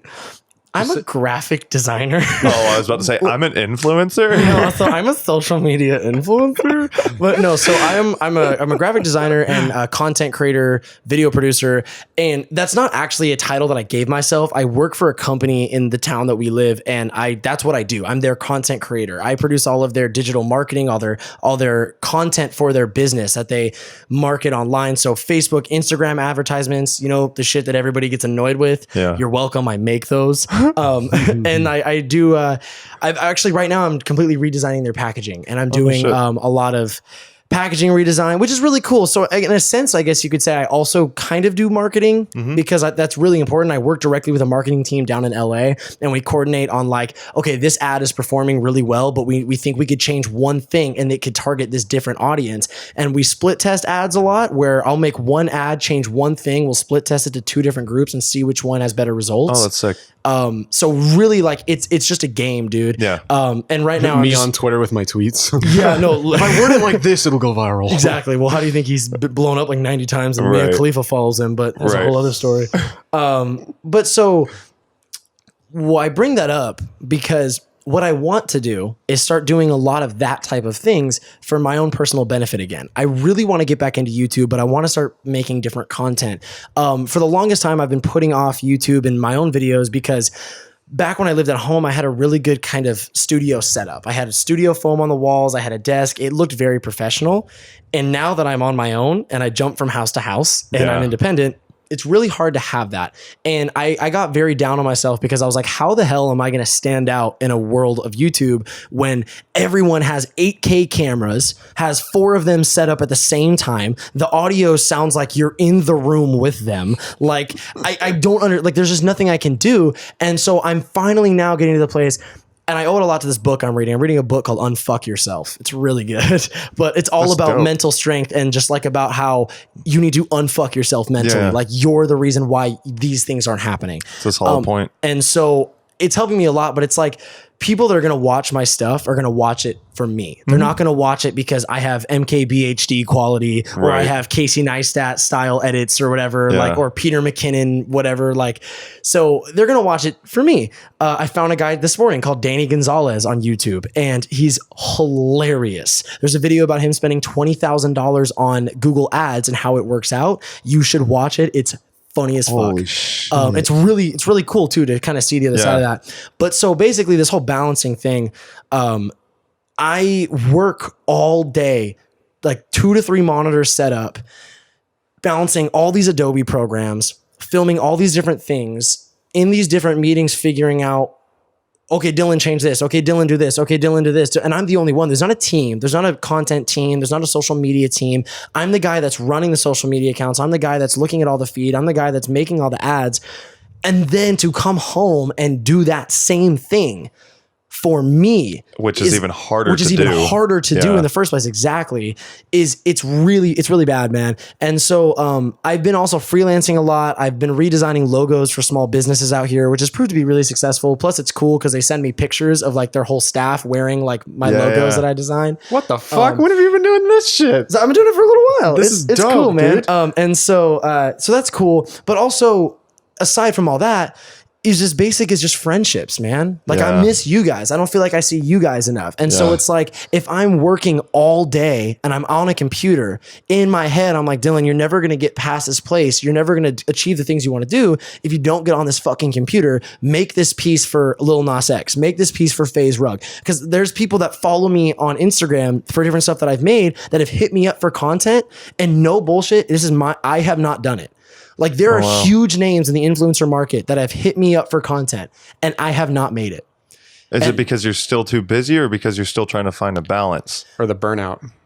All of it. And also I'm nervous. I don't want to send FaZe Rug a piece that I made him and it's not, oh, I thought you were better. Like I thought That's you fucking yourself. yeah, That's I thought, what that whole book like you're I gonna, thought you, no, I can do this. I Yeah. thought you actually could do cool shit. Like, Yeah. no. Do you- So To give context, you straight up fucking designed an album artwork concept for Lil Nas X, and he posted it not in a collage post, but in its own post on Twitter You were the and on first one Instagram. there. Yeah. You were the one who started maybe other people should do my shit. and then literally someone made one that was what he wanted, but it's literally the exact same idea that you had. it's the Just exact same thing. Little different. But like he posted it, like saved it on his own fucking phone, Yeah. and posted it on Instagram and Twitter, and added you on it. if Dude, I anybody still wants- have things on my phone from back when that happened. But That yeah, got so many people hitting you up. You No. showed me your DMs, and it was crazy. yeah, Blue no, it was check crazy. marks too. I had verified artists in my Instagram DMs asking me for album artwork. Also, so to give a ratio out there, let's say that I got 100 DMs. And they were all asking me about making album artwork for them, for music or whatever, which Yeah. I was like, dude, this is a dream come true. I would love to make album artwork for all of you. They would hit me up with this grand idea. And I'd be like, dude, that sounds so sick. This is how many hours I think it'll be. This is my rate. I would agree to doing a flat rate for you. And if it takes me even 3 hours more than I thought, I'm not going to charge you anymore because I gave you this flat rate. Like I'll make you this album art for $100. Then I got 100 of those DMs. 99 of them were like, "Oh shit, I didn't know you were asking for money."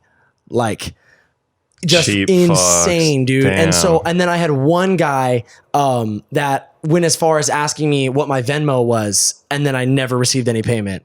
And so I was like, okay. So what's crazy is, as cool as that was, because Lil Nas X, he posted this Instagram thing of this idea he had for an album cover. It was very like Snapchat photoshopped together. And like, he was like, this is bad, but that's not the point.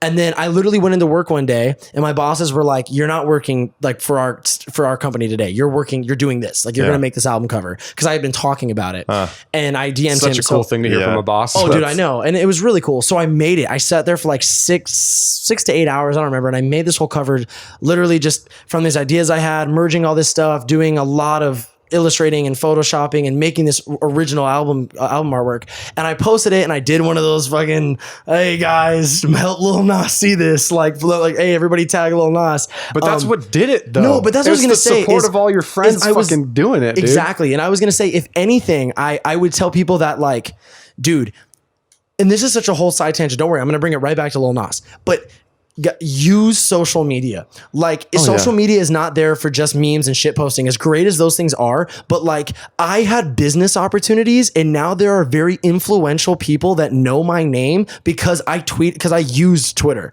Because you also worked with Instagram. some of the guys from Dobrik's crew. What? You worked with some of the guys from Dobrik's crew. Oh yeah. So I did work for Dirty Dom, and then I did work for Big Nick as well. And you have a picture with them. On your Instagram. I do. I actually, dude, one of the vlogs that I still haven't edited is a vlog with Seth, Big Nick, Dom, Alex. I'm in the apartment chilling with them and everything. Shit. I'm in David's apartment. Yeah, back then. And I was filming the whole thing and they have a picture on the wall. Apparently it's Alex Ernst, if you guys know. And it's this stick character with these ginormous ears. And I was vlogging and I was like, you guys didn't have to do this for me. And I was like, well, come on. I was like, this is so nice. And they all started busting up and I was like, yeah, that's right. I was like, I just got you. Right. Funny. Hook, line, and sinker. And but again, that was just using connections. There's a guy out here that I know and love, Nisco. He's a really good photographer. He's doing a lot of car stuff now, but it was just meeting people, being friends with everybody, kind of getting into that industry, networking, meeting more people. We shot Big Nick for his 1 million subscribers plaque. I filmed it. Nick shot it.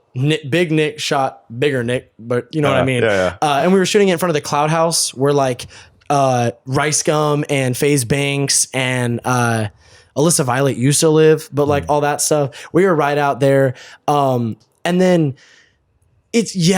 so again, that's a whole tangent, but bring it back to Lil Nas. So he found the artwork after I was saying use social media, because that's how I've met a lot of these people and got to do a lot of work for these people is using social media, being that person who's like, dude, get this out here, tag this person. And first, I would like to also say I love everyone, because I could not believe how many of my followers were just did it. We're just like, dude, like at Lil Nas X, at Lil Nas X, at Lil Nas X, like you need to see this, you need to see this. Like, dude, we stormed Instagram when he posted it and we were like, this is it, go do this. Even people that I hadn't talked to for years were like, at Lil Nas X needs to see this. Like, dude, this is so dope, this is so fire. And like anytime if I ever feel down, I go and read those comments under Lil Nas, because he quote tweeted it, my album artwork, and then and he proceeded to DM me later, and all the messages under the quote tweet are just positive, man. It's just so many people like, dude, this is it. Like, if you don't make this your cover, you're stupid. Like, this is the greatest thing ever. It was strangers saying that too. It was completely strange. That's what I mean, is it wasn't my friends. This was his thousands upon thousands of Lil Nas X's fans that were loving my artwork. Like, and the cool thing was,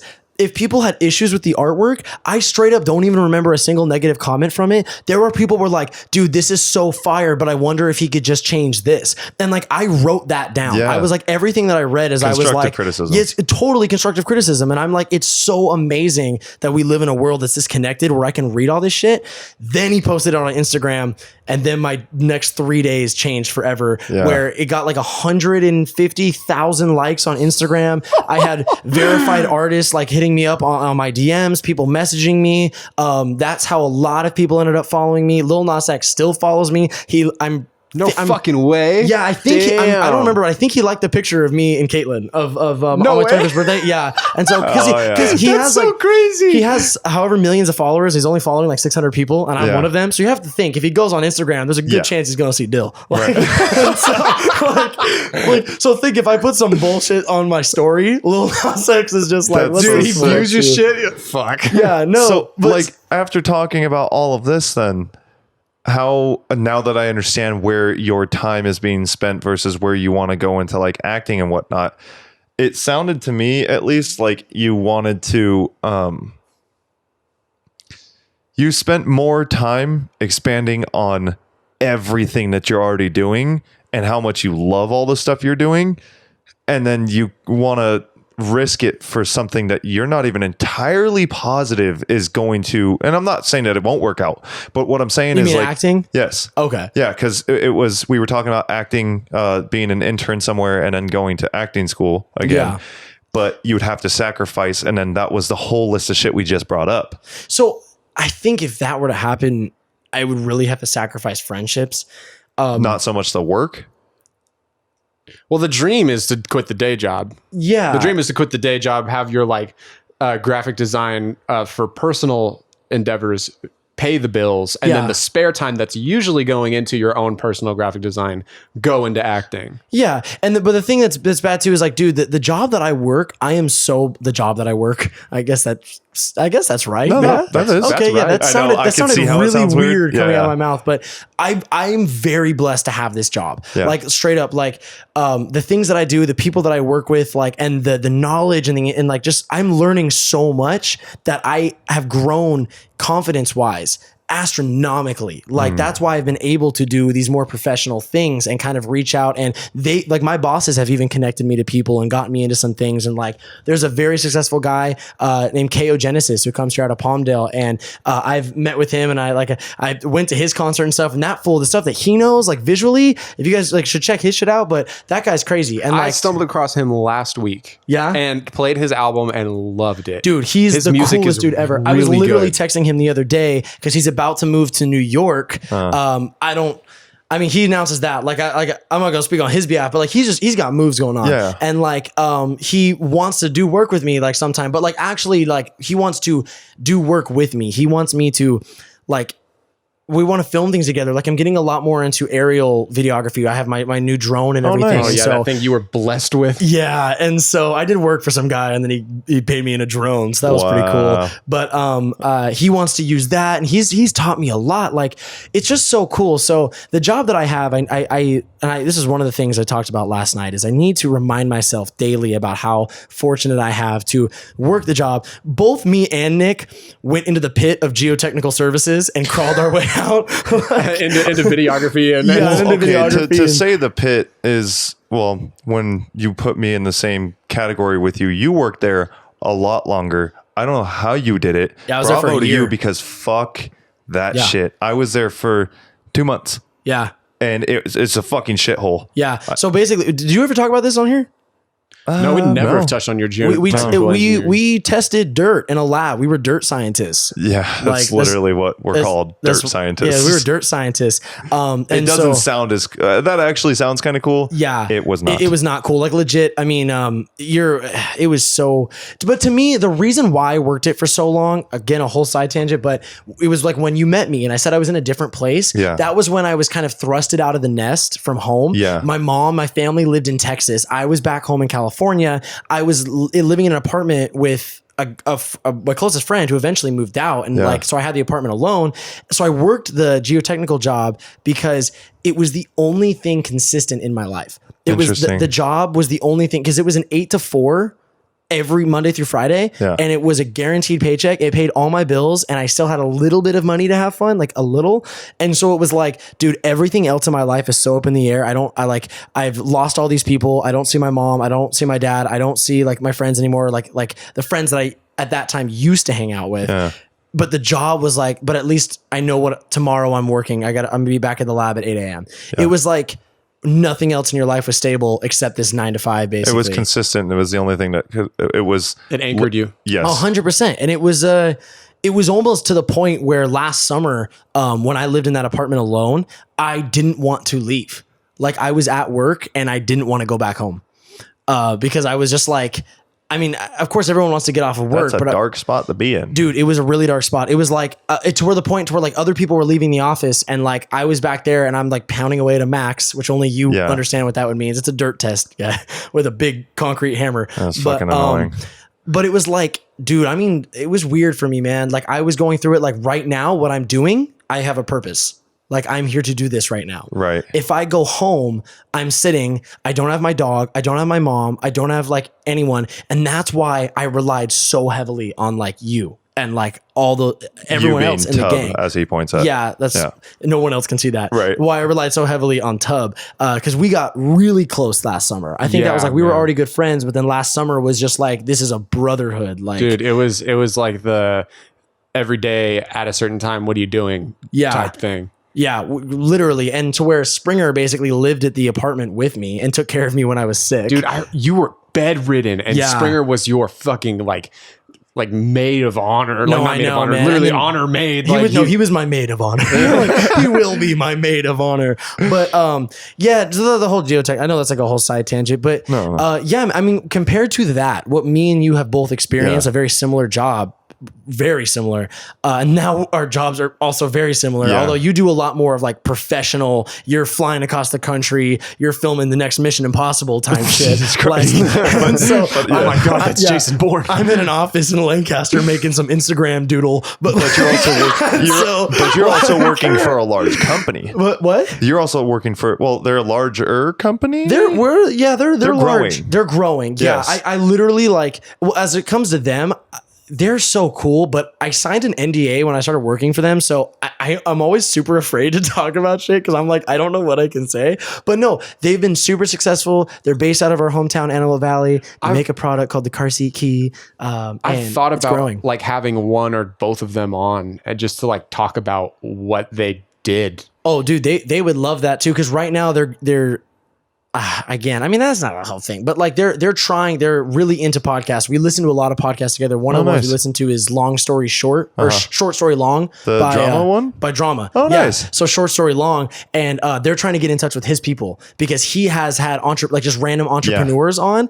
And what they have been able to do as like a brother-sister duo out of the Antelope Valley and the connections they've got and the levels that they've reached is crazy, man. Yeah. Like they're like, you're talking big leagues. Right. Like big leagues. And so I can't say. Yeah, like look at me as I cannot say what I'm saying, but like no, it's really cool. So I feel super fortunate for that. All I'm saying is it's draining when you do it all day for someone else. And then have to go and do it again. Then I got to go home and if I got to do it for myself. I know exactly what you're talking about because I was kind of in that same boat where when I first started working for my boss, it was one of those things where it was like, okay, well, I already did it. I got my practice in for the day. And I was like neglecting my camera. And that was also during a dark part where I wasn't even really touching my camera. But as I kept doing more weddings for people and as I kept working for people in that field already, I was just like, I'm not going to go home and do it more. Yeah. Like I already do it. And that's just, that's not only a horrible fucking mindset to be in, but it's not productive. Mm-hmm. It's not productive for you. I remember hanging with you at your place, Nick, and like you talking about like, dude, I have all these photos I have to edit from this wedding. And then you're like, I don't even get to touch my personal shoots because I'd have to go and then edit way more of my photos. Yeah. Like it wasn't so much of I know what he's talking about. It's not so much of editing with my boss, which I'm starting to get more into now with him, but it's more of I have to go film for. Well, I mean before your current boss. I was doing what? Because remember you were working for the other photographer where you also did weddings with. Yeah. And you would do like shoots with like some of our friends. And you were like, dude, like I need to get to this person's photos. I've had this person's photos sitting here. Yeah. And I just couldn't because even then I wasn't even editing photos there. But the whole point being that, yes, it's still recording. It's not moving with it. And I don't know why. No, I know. I was looking at that too, but I was just I hadn't actually peeked at it yet. This entire time, I have talking about not the looked screen. at that Yeah, screen. sorry. Dylan was staring at the screen very weird, and I was like, "Shit, is there a problem?" I'm more concerned with this damn squeak on this fan and the fact that I have. Dude, this York peppermint patty of a fan is fine by me. It's saving our lives, dude. Yeah. This thing wasn't here. I'm My shirt sorry, would be it's off. so fucking hot. Nah, it's No, cool. dude, You're it's still settling in. Yeah, it's still trying to figure that out. But by the time next week that we do another one, anyway, getting way off tangent. The point that I was getting at was now that I have an understanding of what you're getting at with Time. acting and that internship and sacrificing things, you're more so talking about sacrificing whatever free time you have left in order to go for acting, being that you would work the job that you're working now while still trying to do your own projects and then adding acting on top of that, meaning you would have literally no more time to do anything else. Yeah. So that third thing isn't sacrificing the work stuff. That third thing is just sacrificing your free time and your fun and Personal your life. personal life. Yeah. Okay, that makes so much more sense, and I totally understand that. What I was getting at in the beginning was when I think about people sacrificing free time in my head, I'm always like, well, yeah, you should always do the work thing. But I've realized very quickly with myself and with other people is, dude, even people really close to me where they'll just say, I've spent all this time working and it's all work. It's literally get off of this job and go to this job and make all the money that I possibly can and build my career and build myself up to a certain point. But I'm fucking miserable. Dude. And you have that, like, those basic human needs that need to be met. And if you neglect some of the major ones, like just like socializing and peace of mind, solitude, you don't get those things, like a good amount of sleep. Yeah. It fucking drains you. You thrive. You get energy to be productive out of the things that aren't productive. And that's your way of recharging your battery. And if you don't give time for that battery to recharge, you're just going to fry. Right. Yeah, man. And then it's hard because I know I do a lot, but at the same time, it's like I struggle every day that I beat myself up in my head with you could be doing so much more. Like I was at that place for a little bit and I still struggle with it more. But what you have to do, one of the things that I started doing is reflecting. Spend a 20-minute portion of your day just reflecting on what you did that day. yeah, Like just in your head or like write it out? Either way. I mean, I mostly do it in my head where I'll just sit there and be like, I didn't do shit today. For example, my room is nowhere close to ready. There's fucking cardboard boxes everywhere. And I don't feel like anything's set up. My computer, I literally plugged in for this podcast. I'm going to unplug it once we're done because I still have so much more to do in here. And I feel like I've gotten jack shit done. Bro, But you right told us you moved in a day. well, yeah, I know, literally, dude, you just really set up. Like thank you. compared to what I had. That's fucking nuts. literally Yeah. what's today? The 6th. Tuesday. It's a Tuesday? Yeah. So all of Sunday, the apartment wasn't even packed up. The apartment was in pristine shape. We put everything into boxes that day and moved everything in here and got the majority of it done on Sunday. So Sunday was productive. Monday I had work and I was just fucking exhausted. And today, what I'm getting at with the self-reflecting thing is my room hasn't really been touched today, but I set up the washer and dryer after my brothers cleaned it. I set up the washer dryer. I helped them a little bit with the kitchen. We made food. We went shopping and all this other shit. And before you guys came over, I was fucking furious. Like I was beyond a normal amount of anger because I felt like I didn't do anything. I could tell through the text messages. Like Dylan asked something along the lines of like, oh, like I don't want it to like go bad. I don't want it to like fall through. Like if we can't do it or whatever. And I was like, to be honest, like Nick's really like in his head right now, and I can tell just through the text. It's not so messages. much. Well, I didn't want to cause stress. I was like, dude, if today's not the day, like it doesn't have to today be the literally day. has to be the day because tomorrow I can't, and it Yeah. comes out Thursday. Are you flying to Europe tomorrow to No, film no, the royal I'm wedding? Literally, I'm actually filming with King's Hawaiian. And Oh yeah. Oh, So it is you. royalty. Yeah, so it is royal. It's and then- King's Hawaiian. And then once we're done there, I'm literally editing a wedding all day with him. So I couldn't. That's so dope, man. Good for you. Thank you, I appreciate Yeah. it. But what I'm getting at is, I hopped in the shower and I literally cooled off because our water heater broke. So I have to literally cooled off. I literally had to take a cold shower, and it cooled me down. I realized I was way too hot because of the temperature and way too hot headed. And when I started reflecting on, dude, you actually did a lot. Yeah. I was more frustrated with like, I went and did this to get stuff for the washer. Didn't have stuff for the dryer. Went to the store. Moving's stressful. It is. That's really all it is. It's like, because I saw you build that desk. Yeah. Like, so I know at some point you built that desk. Oh, I built that desk, and that for some fucking reason took 2 hours. Like, oh yeah. Well, where'd you It's get it IKEA, from? and that fucking exactly- drawer, that's what I that thought, drawer man. took Swedish. 90% of the time. No, literally 90% of the time. 95% of the time was that drawer. The desk is a fucking slat, and the other things were screws. Their legs on the other.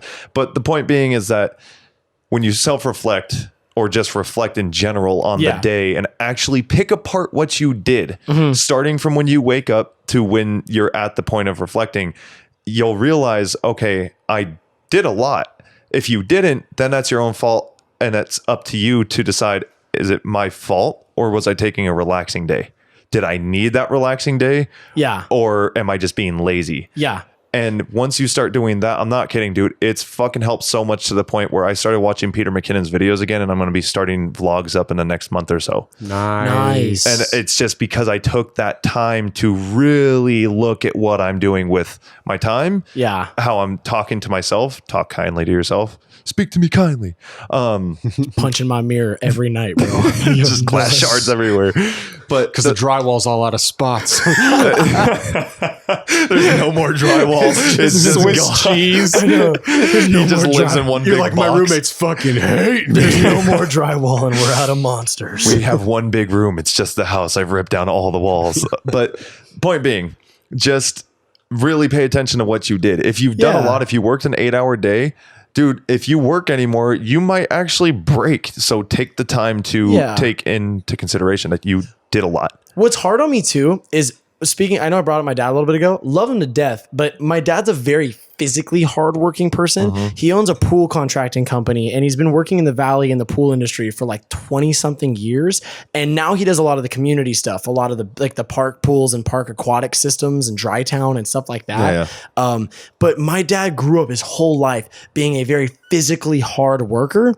And so it was instilled in me from a young age that like you did not do anything today if you were not like breaking your back, sweating, like doing like Passed labor. out. Like if you're not doing labor, physical labor, you're not working. So it's like if I'm sitting at a desk all day on Photoshop and Premiere or Final Cut or whatever, like, and then I go home, it's like, why? What am I bitching for? Like I sat in an air conditioned office all day on the computer. Like I should be able to run to the moon and back right now. Like, but that's a weird part of this. Is also a newer career, a newer kind of job that wasn't around when my dad was my age. Right. And so I get that. It's just hard because there's like this weird part of my brain that thinks like that it's like, unless which funny enough, I'm actually I'm helping my dad remodel a pool out in Roseman right now every Saturday. And so that's been very hard because it's like 113 degrees out there in hell's asshole. So, but I come home from there and I'm like, oh, then it's like I take a cold shower and I lay down and like, I have no problem not doing anything. Because for some reason then and only then I feel like I deserve this. If I work really hard all day, but then it's if I put 10 hours in at the office and then I come home, I'm like, I should be able to pull an all-nighter right now. Well, that's a common misconception that people have all the time is that you have physical energy and then you have mental energy and that those things don't dip into each other at all. And it's like, okay, you know, I used up all my mental energy, but I sat down all day, so I should have a ton of physical energy. But I guarantee if we sat, like if we took Nick and we were like, all right, you know, we're going to wake you up, we're going to give you a good breakfast and we're going to hydrate you. And then we're going to have you run a mile and time it. And then wake you up, have a good breakfast, hydrate you, have you edit photos for 8 hours and then run a mile. I guarantee your mile run would be would be nowhere near the same time as the one where you didn't expend a ton of energy editing photos. Well, yeah, because it's literally like the energy period is spent. It's universal. Like I believe like 70-ish percent, 70 to 80% of your energy in your body is spent on your brain. It's just maintaining your brain surprise me, and keeping it healthy, like biologically, evolutionary wise, like your brain is a really expensive thing for your body. It hurt to think. And so much of your actual energy to function goes straight to your brain for mental ability. And that's why normally when you're like working out really hard or you're in a really like physically like challenging and enduring task that you kind of zone out and you hit that flow state where you're not thinking, you're just moving. Everything is just natural. You're working out, you're hard, you're like your muscles are pumping and everything, and you're just like in that state where you're not thinking, you're just working, because you wouldn't be able to do both and last very long. Yeah. Well, you need to have that energy efficiently used. This is also tying into time to bring up the father of podcasts, my yeah. God, and everybody's favorite subject that I bring up on Joe Rogan's podcast. We talk about it every fucking time. One of the things, and it's one of his thoughts, I don't know if it's his theory or if it's just kind of, it is biological, it's shown over time, that I think plays into this perfectly is, and I buy into this a lot, he thinks that everybody has this certain amount of energy, physical energy, that you have to spend. Otherwise, your brain will literally overthink situations. So what he says is there are people that are just like miserable, that do their normal day jobs where they sit at a desk and then they just have all this other energy to spend on getting angry or thinking about negative things, where they don't actually spend any physical time doing things, A right? sedentary lifestyle. Right. So what he says is like he works out hard every day for like 3 hours at a time, or he'll go running with his dog or whatever. Joe Rogan's nuts. Yeah. And the point is he said, if I wouldn't do that shit, I would probably murder people in my spare time, because he needs to literally get all of that rage out. And he says it's part of like the lizard brain, or lizard part of your brain. Yeah. Lizard being brain. that, yeah. I was like, Joe Rogan, lizards. And so he said back then, let's just go to like caveman days, because I think that's the example that he uses. Hunter-gatherers that's literally all they did from sunrise to sunset was survive. Yeah, hunting.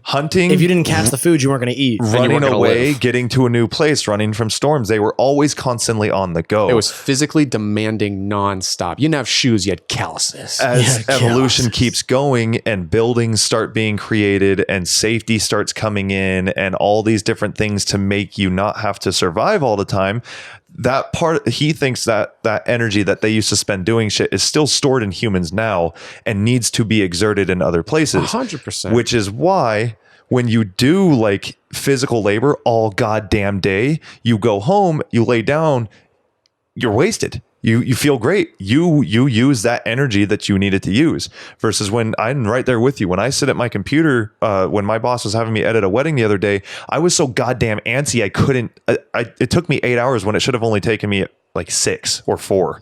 Yeah.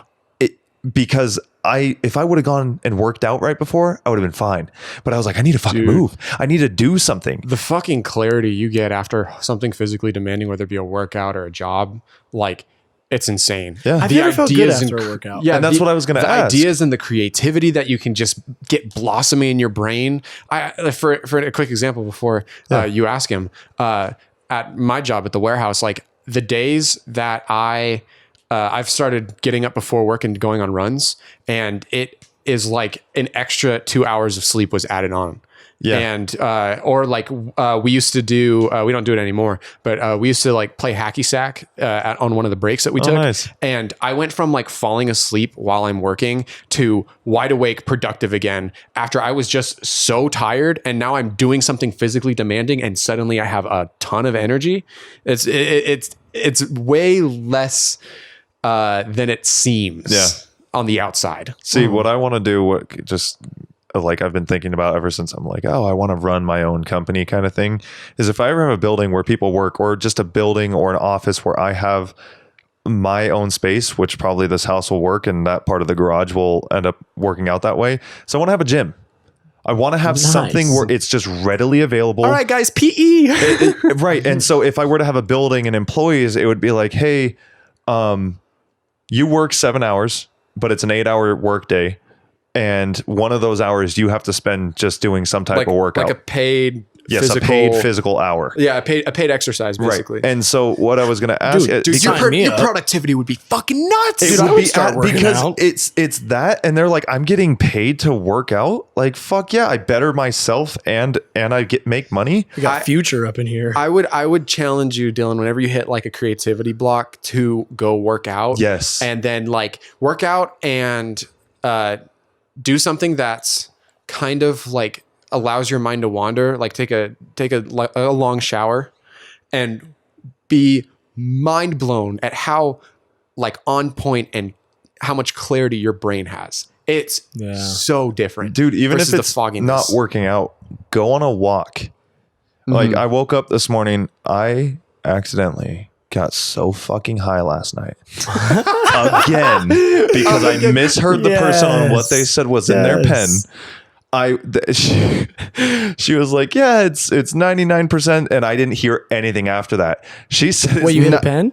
It was a pen. Okay. And she said, it's 99% THC. Oh, shit. And I went, when I smoked it, HBD? I thought she, I LAPD? honestly thought she said CBD. And I was like, oh, I know what CBD does to me. Yeah. That's totally fine. No, she said THC. I also know what that does to me. It's not good. Took one big ass hit like I did at that party, and I was fucking gone to the point where I had a friend over and she was just sitting on the floor and she was talking to me and I couldn't speak.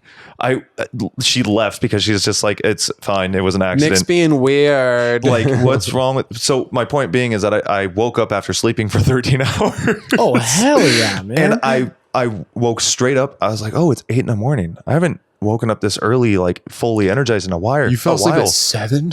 I fell asleep.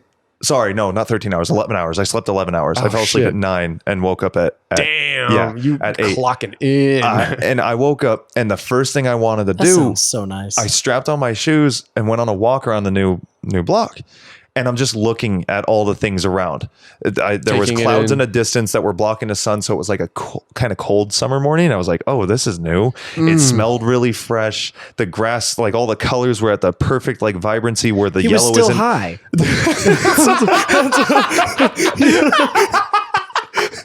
That's what I'm getting at. I felt so fucking relaxed. I started off my day with that. And that's what I'm getting at is if you're ever on you're overthinking in your head or you're at a creative block or whatever, even a fucking walk is just great, dude, just to look around what's That's there. more my speed. I'm more of a Literally. literally My like, speed? like, no. That's more He's like, like, fuck working out. I'll just Slow turn it down, the whole time. but like, no, for real. Like, I definitely like getting high and just going on walks. Like, you know, no, Dylan, after like a quarter-mile walk, I can do this all day. Captain America. Damn it! You made a nerd comment. The walks, the running, 100%. Yes.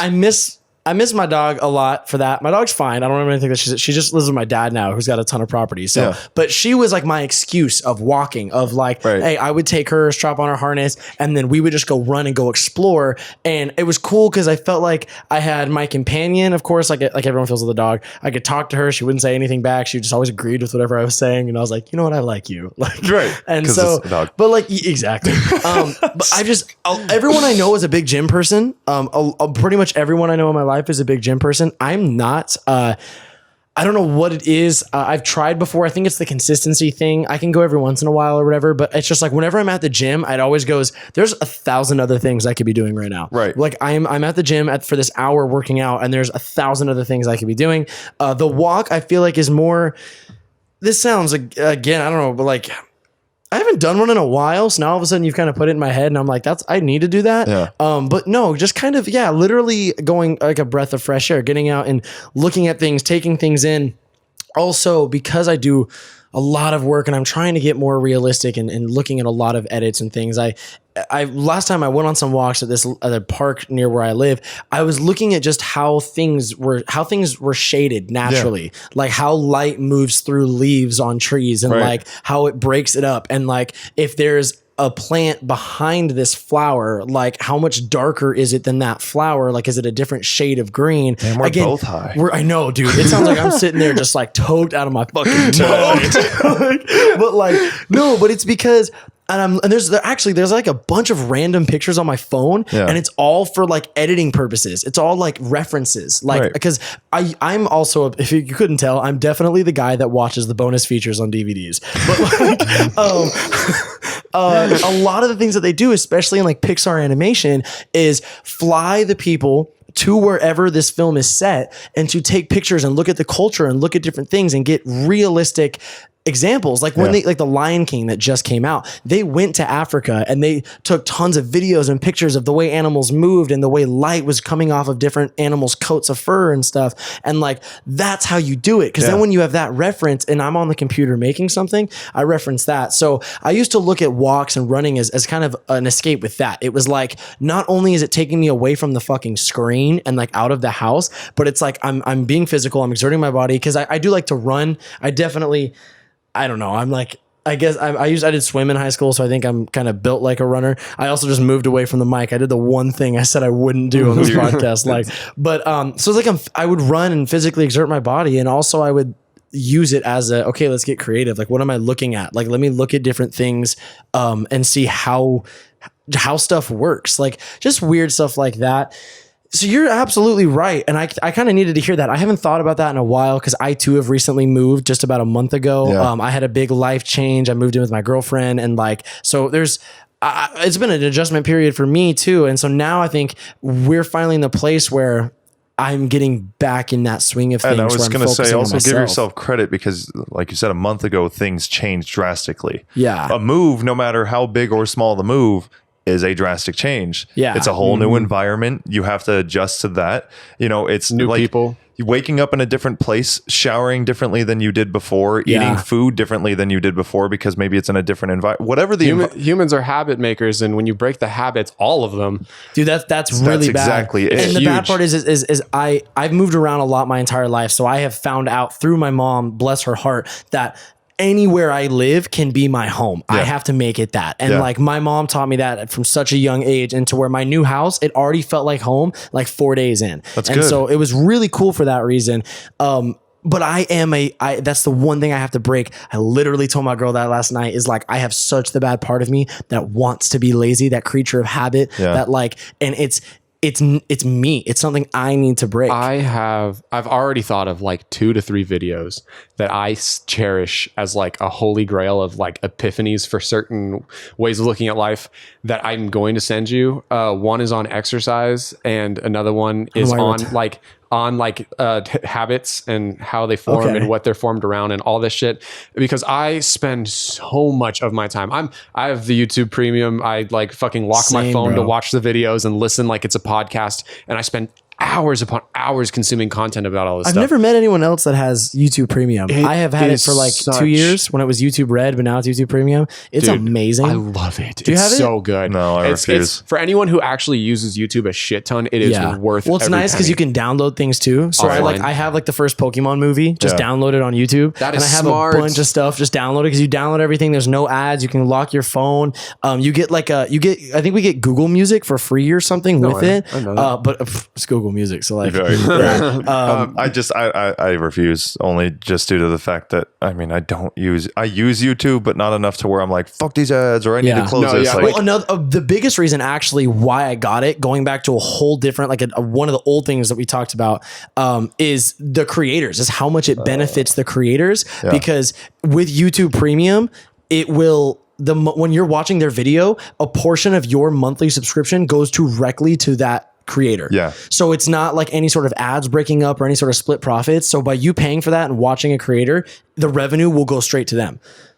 I really like that. Sorry, I don't mean to cut you off. I'm getting multiple calls from the person. I need to answer this. No, you're good, dude. And then I got to wrap up in like 10 minutes. But I have one more point on the whole walking thing, which we'll get to in a second. I really got to go answer this. Yeah, dude. No, you answer it. He's walking out the room. I'm going to use it as a chance to dive into the things but yeah, I spend a shit ton of time on YouTube and watch so many of those like 15 to 20 minute videos. But I don't usually need the visual. Sometimes I'll reference like a graph and shit, but I can unlock my phone and check for a quick second.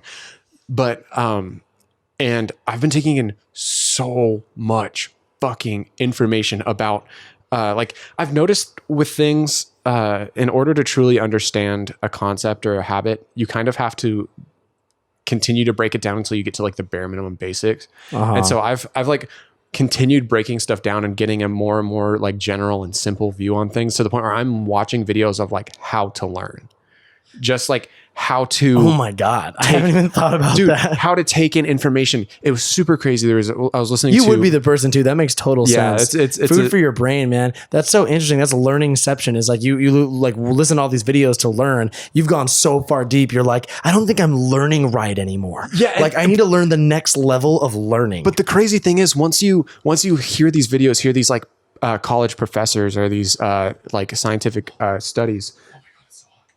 When you hear these, Welcome to the oven, bro. Studies about this stuff, it changes your perspective and how you view what you do so much more. For instance, studying. We'll give it as an example. This college professor, I was listening to a lecture that he did, and he was talking about how one of his I think it was his daughter or one of his students said that they were going to study for like 6 hours a day every day to like master the content that they were getting into.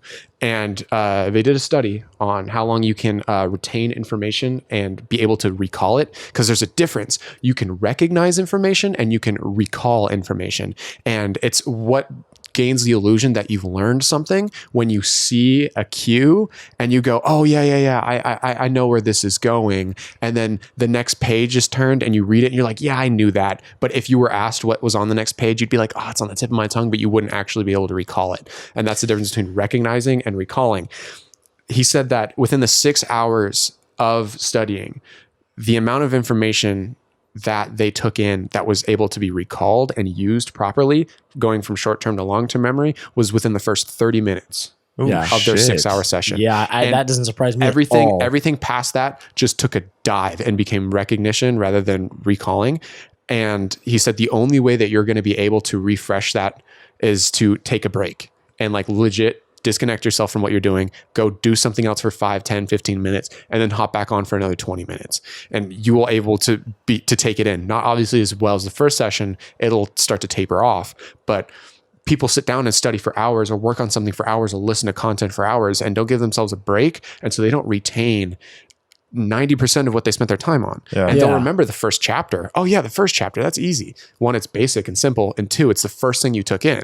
So you soak it in like a sponge, and then the sponge has no more room for water and you got nothing left. I'm gonna have to come back to this part, like honestly, because I'm genuinely interested in that. And I know. That's what I was gonna say is like, that's a whole other thing. But me in high school, man, like straight up, I'm not even like making a joke. Like I swear the only reason I passed anything in high school was memorizing, was looking at the material before the test. And I would associate things with different things like verbiage around an answer to something. So when I read it on the test, my brain would associate it with something, and I'd be like, okay, I know like this is the answer. Knowing what the next lyric is. Literally. But so it's just understanding like the concept itself. Yeah. So it's like, oh, like this guy's name was blank, and it kind of sounds like this football player whose number is this. So it's like, and it's like this weird sort of using like a short-term memory trick. Exactly. To get yourself I also don't know how much this plays into it, but I think it's also if the topic resonates with you. 100%. That also plays a huge role. It's huge. It depends on how significant it is to you. I can't tell you jack shit about some of the stuff I learned in like a health class in college but like astronomy, history of music, and African American studies, there were a couple things in each of those classes that I can definitely recall exactly what they mean. Would you like warrant any of that? Like the reason why you can remember it so good, would you connect it to the teacher at all? Yes. Yeah. 100%. You would, right? Definitely. Yeah. The teacher is the delivery. I think the teacher makes or breaks the class. Delivery is exactly what, if I'm just listening to something, I'll pick up on some of it. If I'm just watching something, I'll pick up on some of it. But if I'm watching and listening intently, I mean, that's a whole other thing. But yeah, no, I mean like, but not a willpower intent. Like I need to do this, like a focus, but like a natural interest intent. Yes. Where you're just like engaged and hooked into it.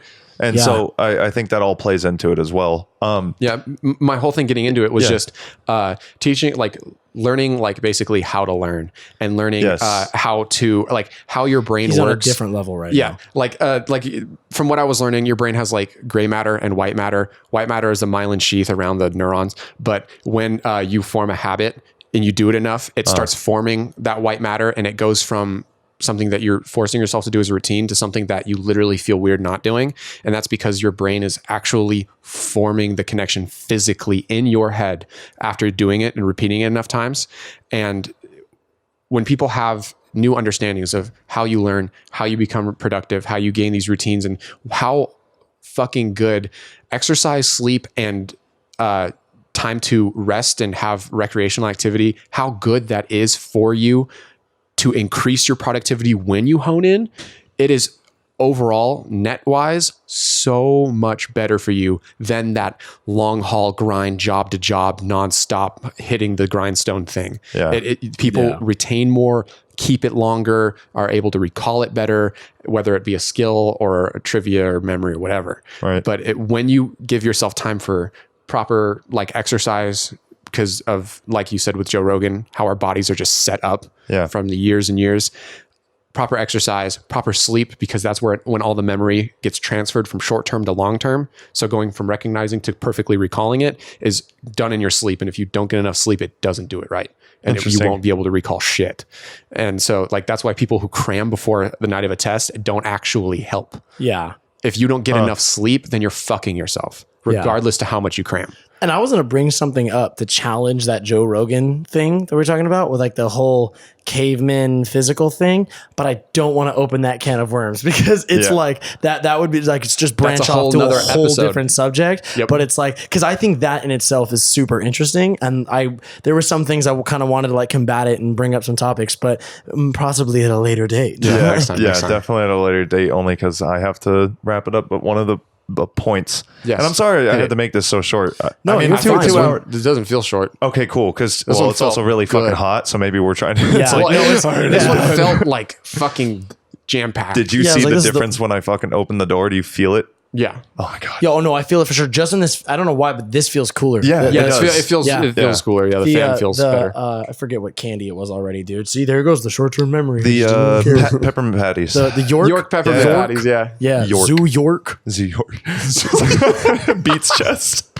It's you brought up walking. Dogs. Sorry. You brought up walking. God damn it! You brought up walking with the dogs, right? With your dog. Oh my fucking god, Dylan! You brought up walking. Yeah. We have fun, guys. So we brought up walking. I'm so lost on the noise because as I was talking, I barely heard him say anything. I do the same thing because you know where you're going in the sentence, and you have a thing there, and then all of a sudden this weird thing happened between us and it throws you off. Dude, anyways, I'm walking with your dog not being around. Yeah, and walking and running with your dog. Yeah. You ever thought about WAG? Oh shit! The app. You walk is that where you walk other people's dogs? Yes. You get paid and you can walk a dog and you walk. You're doing everything you could possibly do in one go. Making that money. Wow. Yeah. I live in a suburban community too, so that might be perfect. White moms with their dogs that they can't walk because the white moms have all these kids. WAG. That's so funny. It's just an app? Yeah. Dude, there's I literally looked it up because I forgot about doggy it. Uber. It's doggy Uber. It's people who have no time to walk their dogs and their dogs need help, and they literally will pay you like, I think it's $15 for walking them around. You show up and it's like that one Vine where it's like, oh, he don't bite. Bitch, yes it do. Get your fucking dog. And it's just like, no, just walk him. But exactly that. Like make the money and do your walking. You actually get to see a dog. Like that's true. Because I do live with a dog and she's sweet to me, but if that dog leaves the house, it's killing something. How big is this dog? How big is this dog? It's not that big, but it's one of those dogs that just looks like a meathead.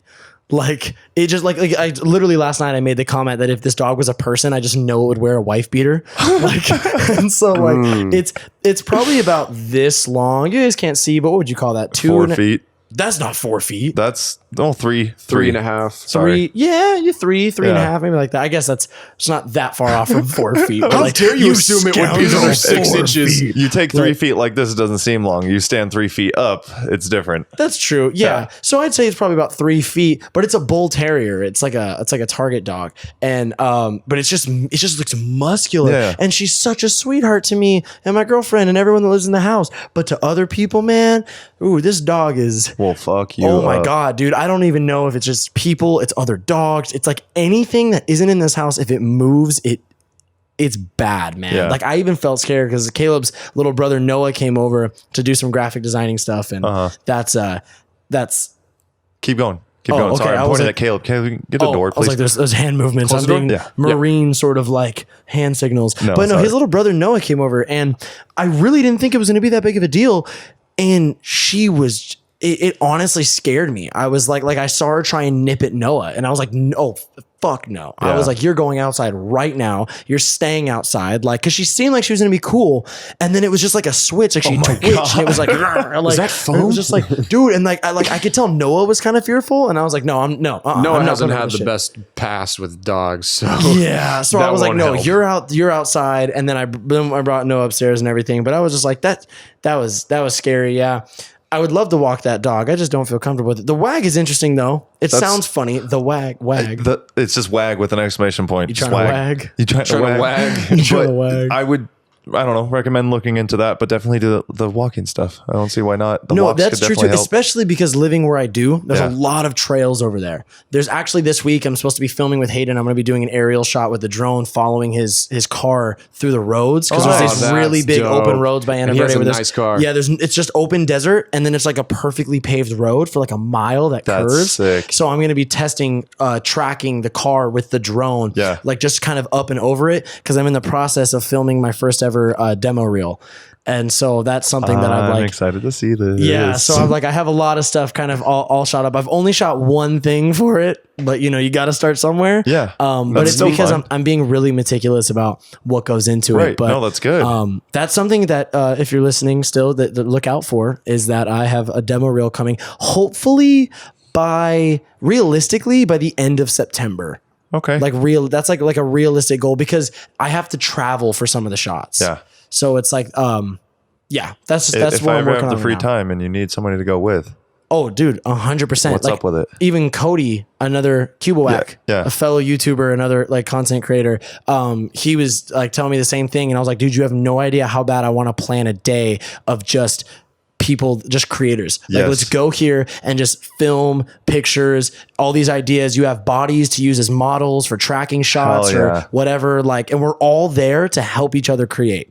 Like, that's I'm so literally down. what I've thought about. Like, Yeah. I want to go hiking in Malibu, and there's one specific shot I need at the beach, but I need a very specific like weather and a sunset in mind with it. But I also can't be picky because it's like I can't control. yes, we can.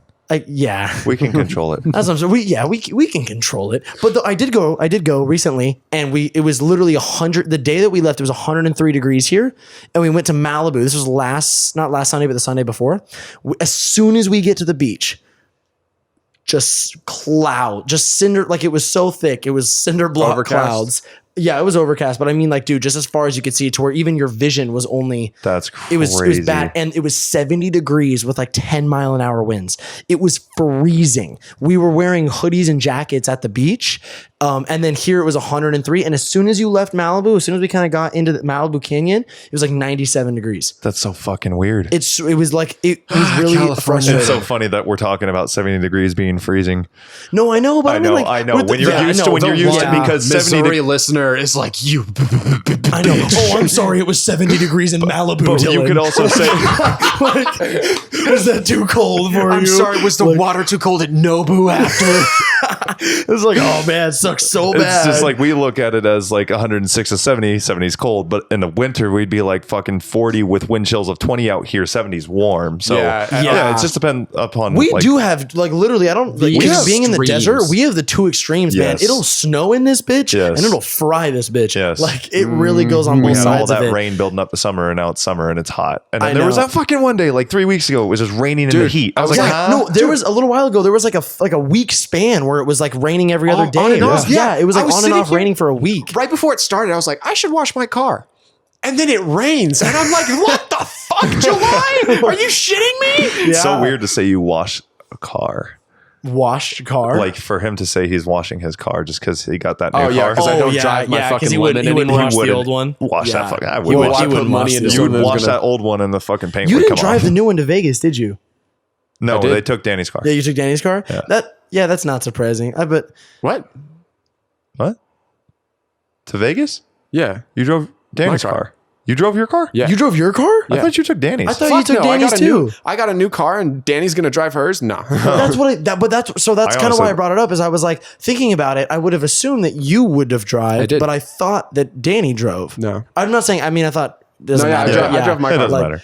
But you, with your reel and everything, that reminds me. Do you want to drop your social media stuff? Oh yeah. So if you don't already know me, again, I'm on everything as TripMac at TripMac. It's weird people have taken the official one. So the A is a V, so it's an upside down. It's at TRIPMVC. It's just TripMac. That's also my YouTube. My YouTube is actually spelled TripMac, TRIPMAC. If you just Google search TripMac, you'll probably find everything because there's a travel website called TripMac.com. So I'll never get the rights to that. Yeah. But other than that, Put him out of it's business. yeah, it's basically me. There's talk around. I might be changing my name soon to more of like an actual name, something like Dylan Dash. But right now it's staying as TripMac because that's recognizable. So Twitter, Instagram, YouTube, all at TripMac. It's pretty simple. So Dope. Thanks, guys. Hope Everybody you didn't hate hearing my voice. We cool? Everybody Yes. cool with that? I liked it. This is one of those ones you walk away from it and you're like, fuck, that was good. Yeah. Yeah. All right. No, Cool. this was awesome. Thanks for having me. This was Dude, like, thank you for being on. of You were- course, dude. I've you been were- thinking you were about a this since you long guys time started coming. it. Yeah. Yeah, I've been literally since you guys started it. So this has been really cool. I've seen all the prestigious guests that you guys have had on and everything, and it's like I have a lot to live up to. But Yeah, I think you did really fucking You killed well. it. Thanks, But man. I, Thanks, I guys. knew you were going to because you've been doing shit like this forever. So. Fuck yeah. thanks. Yeah, no, I this was a ton of fun, man. I got compliments. I got to talk about all my stuff. It was like I didn't realize going in how much of this was going to be like about me. Oh, yeah. That was See, cool. The first episode with people I've noticed is always just kind of laying that groundwork for people to get to know who you are. So when you come back on, it's more of like, all right, we've talked about who you are. Let's talk about crazy shit. Yeah. Yeah, no, get that's, into and that's whatever the fuck. totally fair. I Last totally week get it that. was the opposite with Linda, where she didn't want to talk about She avoided herself. talking about herself because she wanted to get into the stage 2 type Yeah. shit of just like, Yeah. So ideas. it was just more of like stuff I didn't even fucking know about you. So it's Dude, not. same. It's not because I'm never going to sit here and like if Caleb and I both know, unless you want to share it with people who don't know. We're not going to talk about stuff we already know. There's no Yeah. point. Like we got to keep it as natural as possible. But No, that's totally true. You're not Yeah. going to sit here and fake a conversation, trying to Exactly. fake that along or whatever. oh, no but- way. Trip Mac. I never heard I of know. that. What do you mean? It's so What do weird. you do? Yeah, it's it's just really sad stuff. I'm trying to chug along would on these end it on that railroad note. tracks. No, I'm kidding. This was a great time, long overdue, Yeah. and like this, it couldn't get more organic because we have these was, conversations yeah. anyways Felt so at good. 3 a.m. at Denny's for 4 hours in a parking lot in a car. Yeah. Like literally, this is just how it is. So, like I said, these guys are my buds. So it's like it's just very natural for us, and this was yeah, awesome. man. So thanks, guys. I appreciate because you, I know you Papa. guys are just gonna grow and eventually. I don't know. This is gonna catch wind. I mean, you have a lot of eyes on you, even just in the valley. So yeah, this is cool, guys. Fuck. Keep it up. thanks, Papa. All right, guys. That was episode 34. 34. 34. And thank you guys for listening. We will see you on the next one, which we don't have planned. We'll figure it out. Always. Okay. Thanks, guys. Stay jiggy.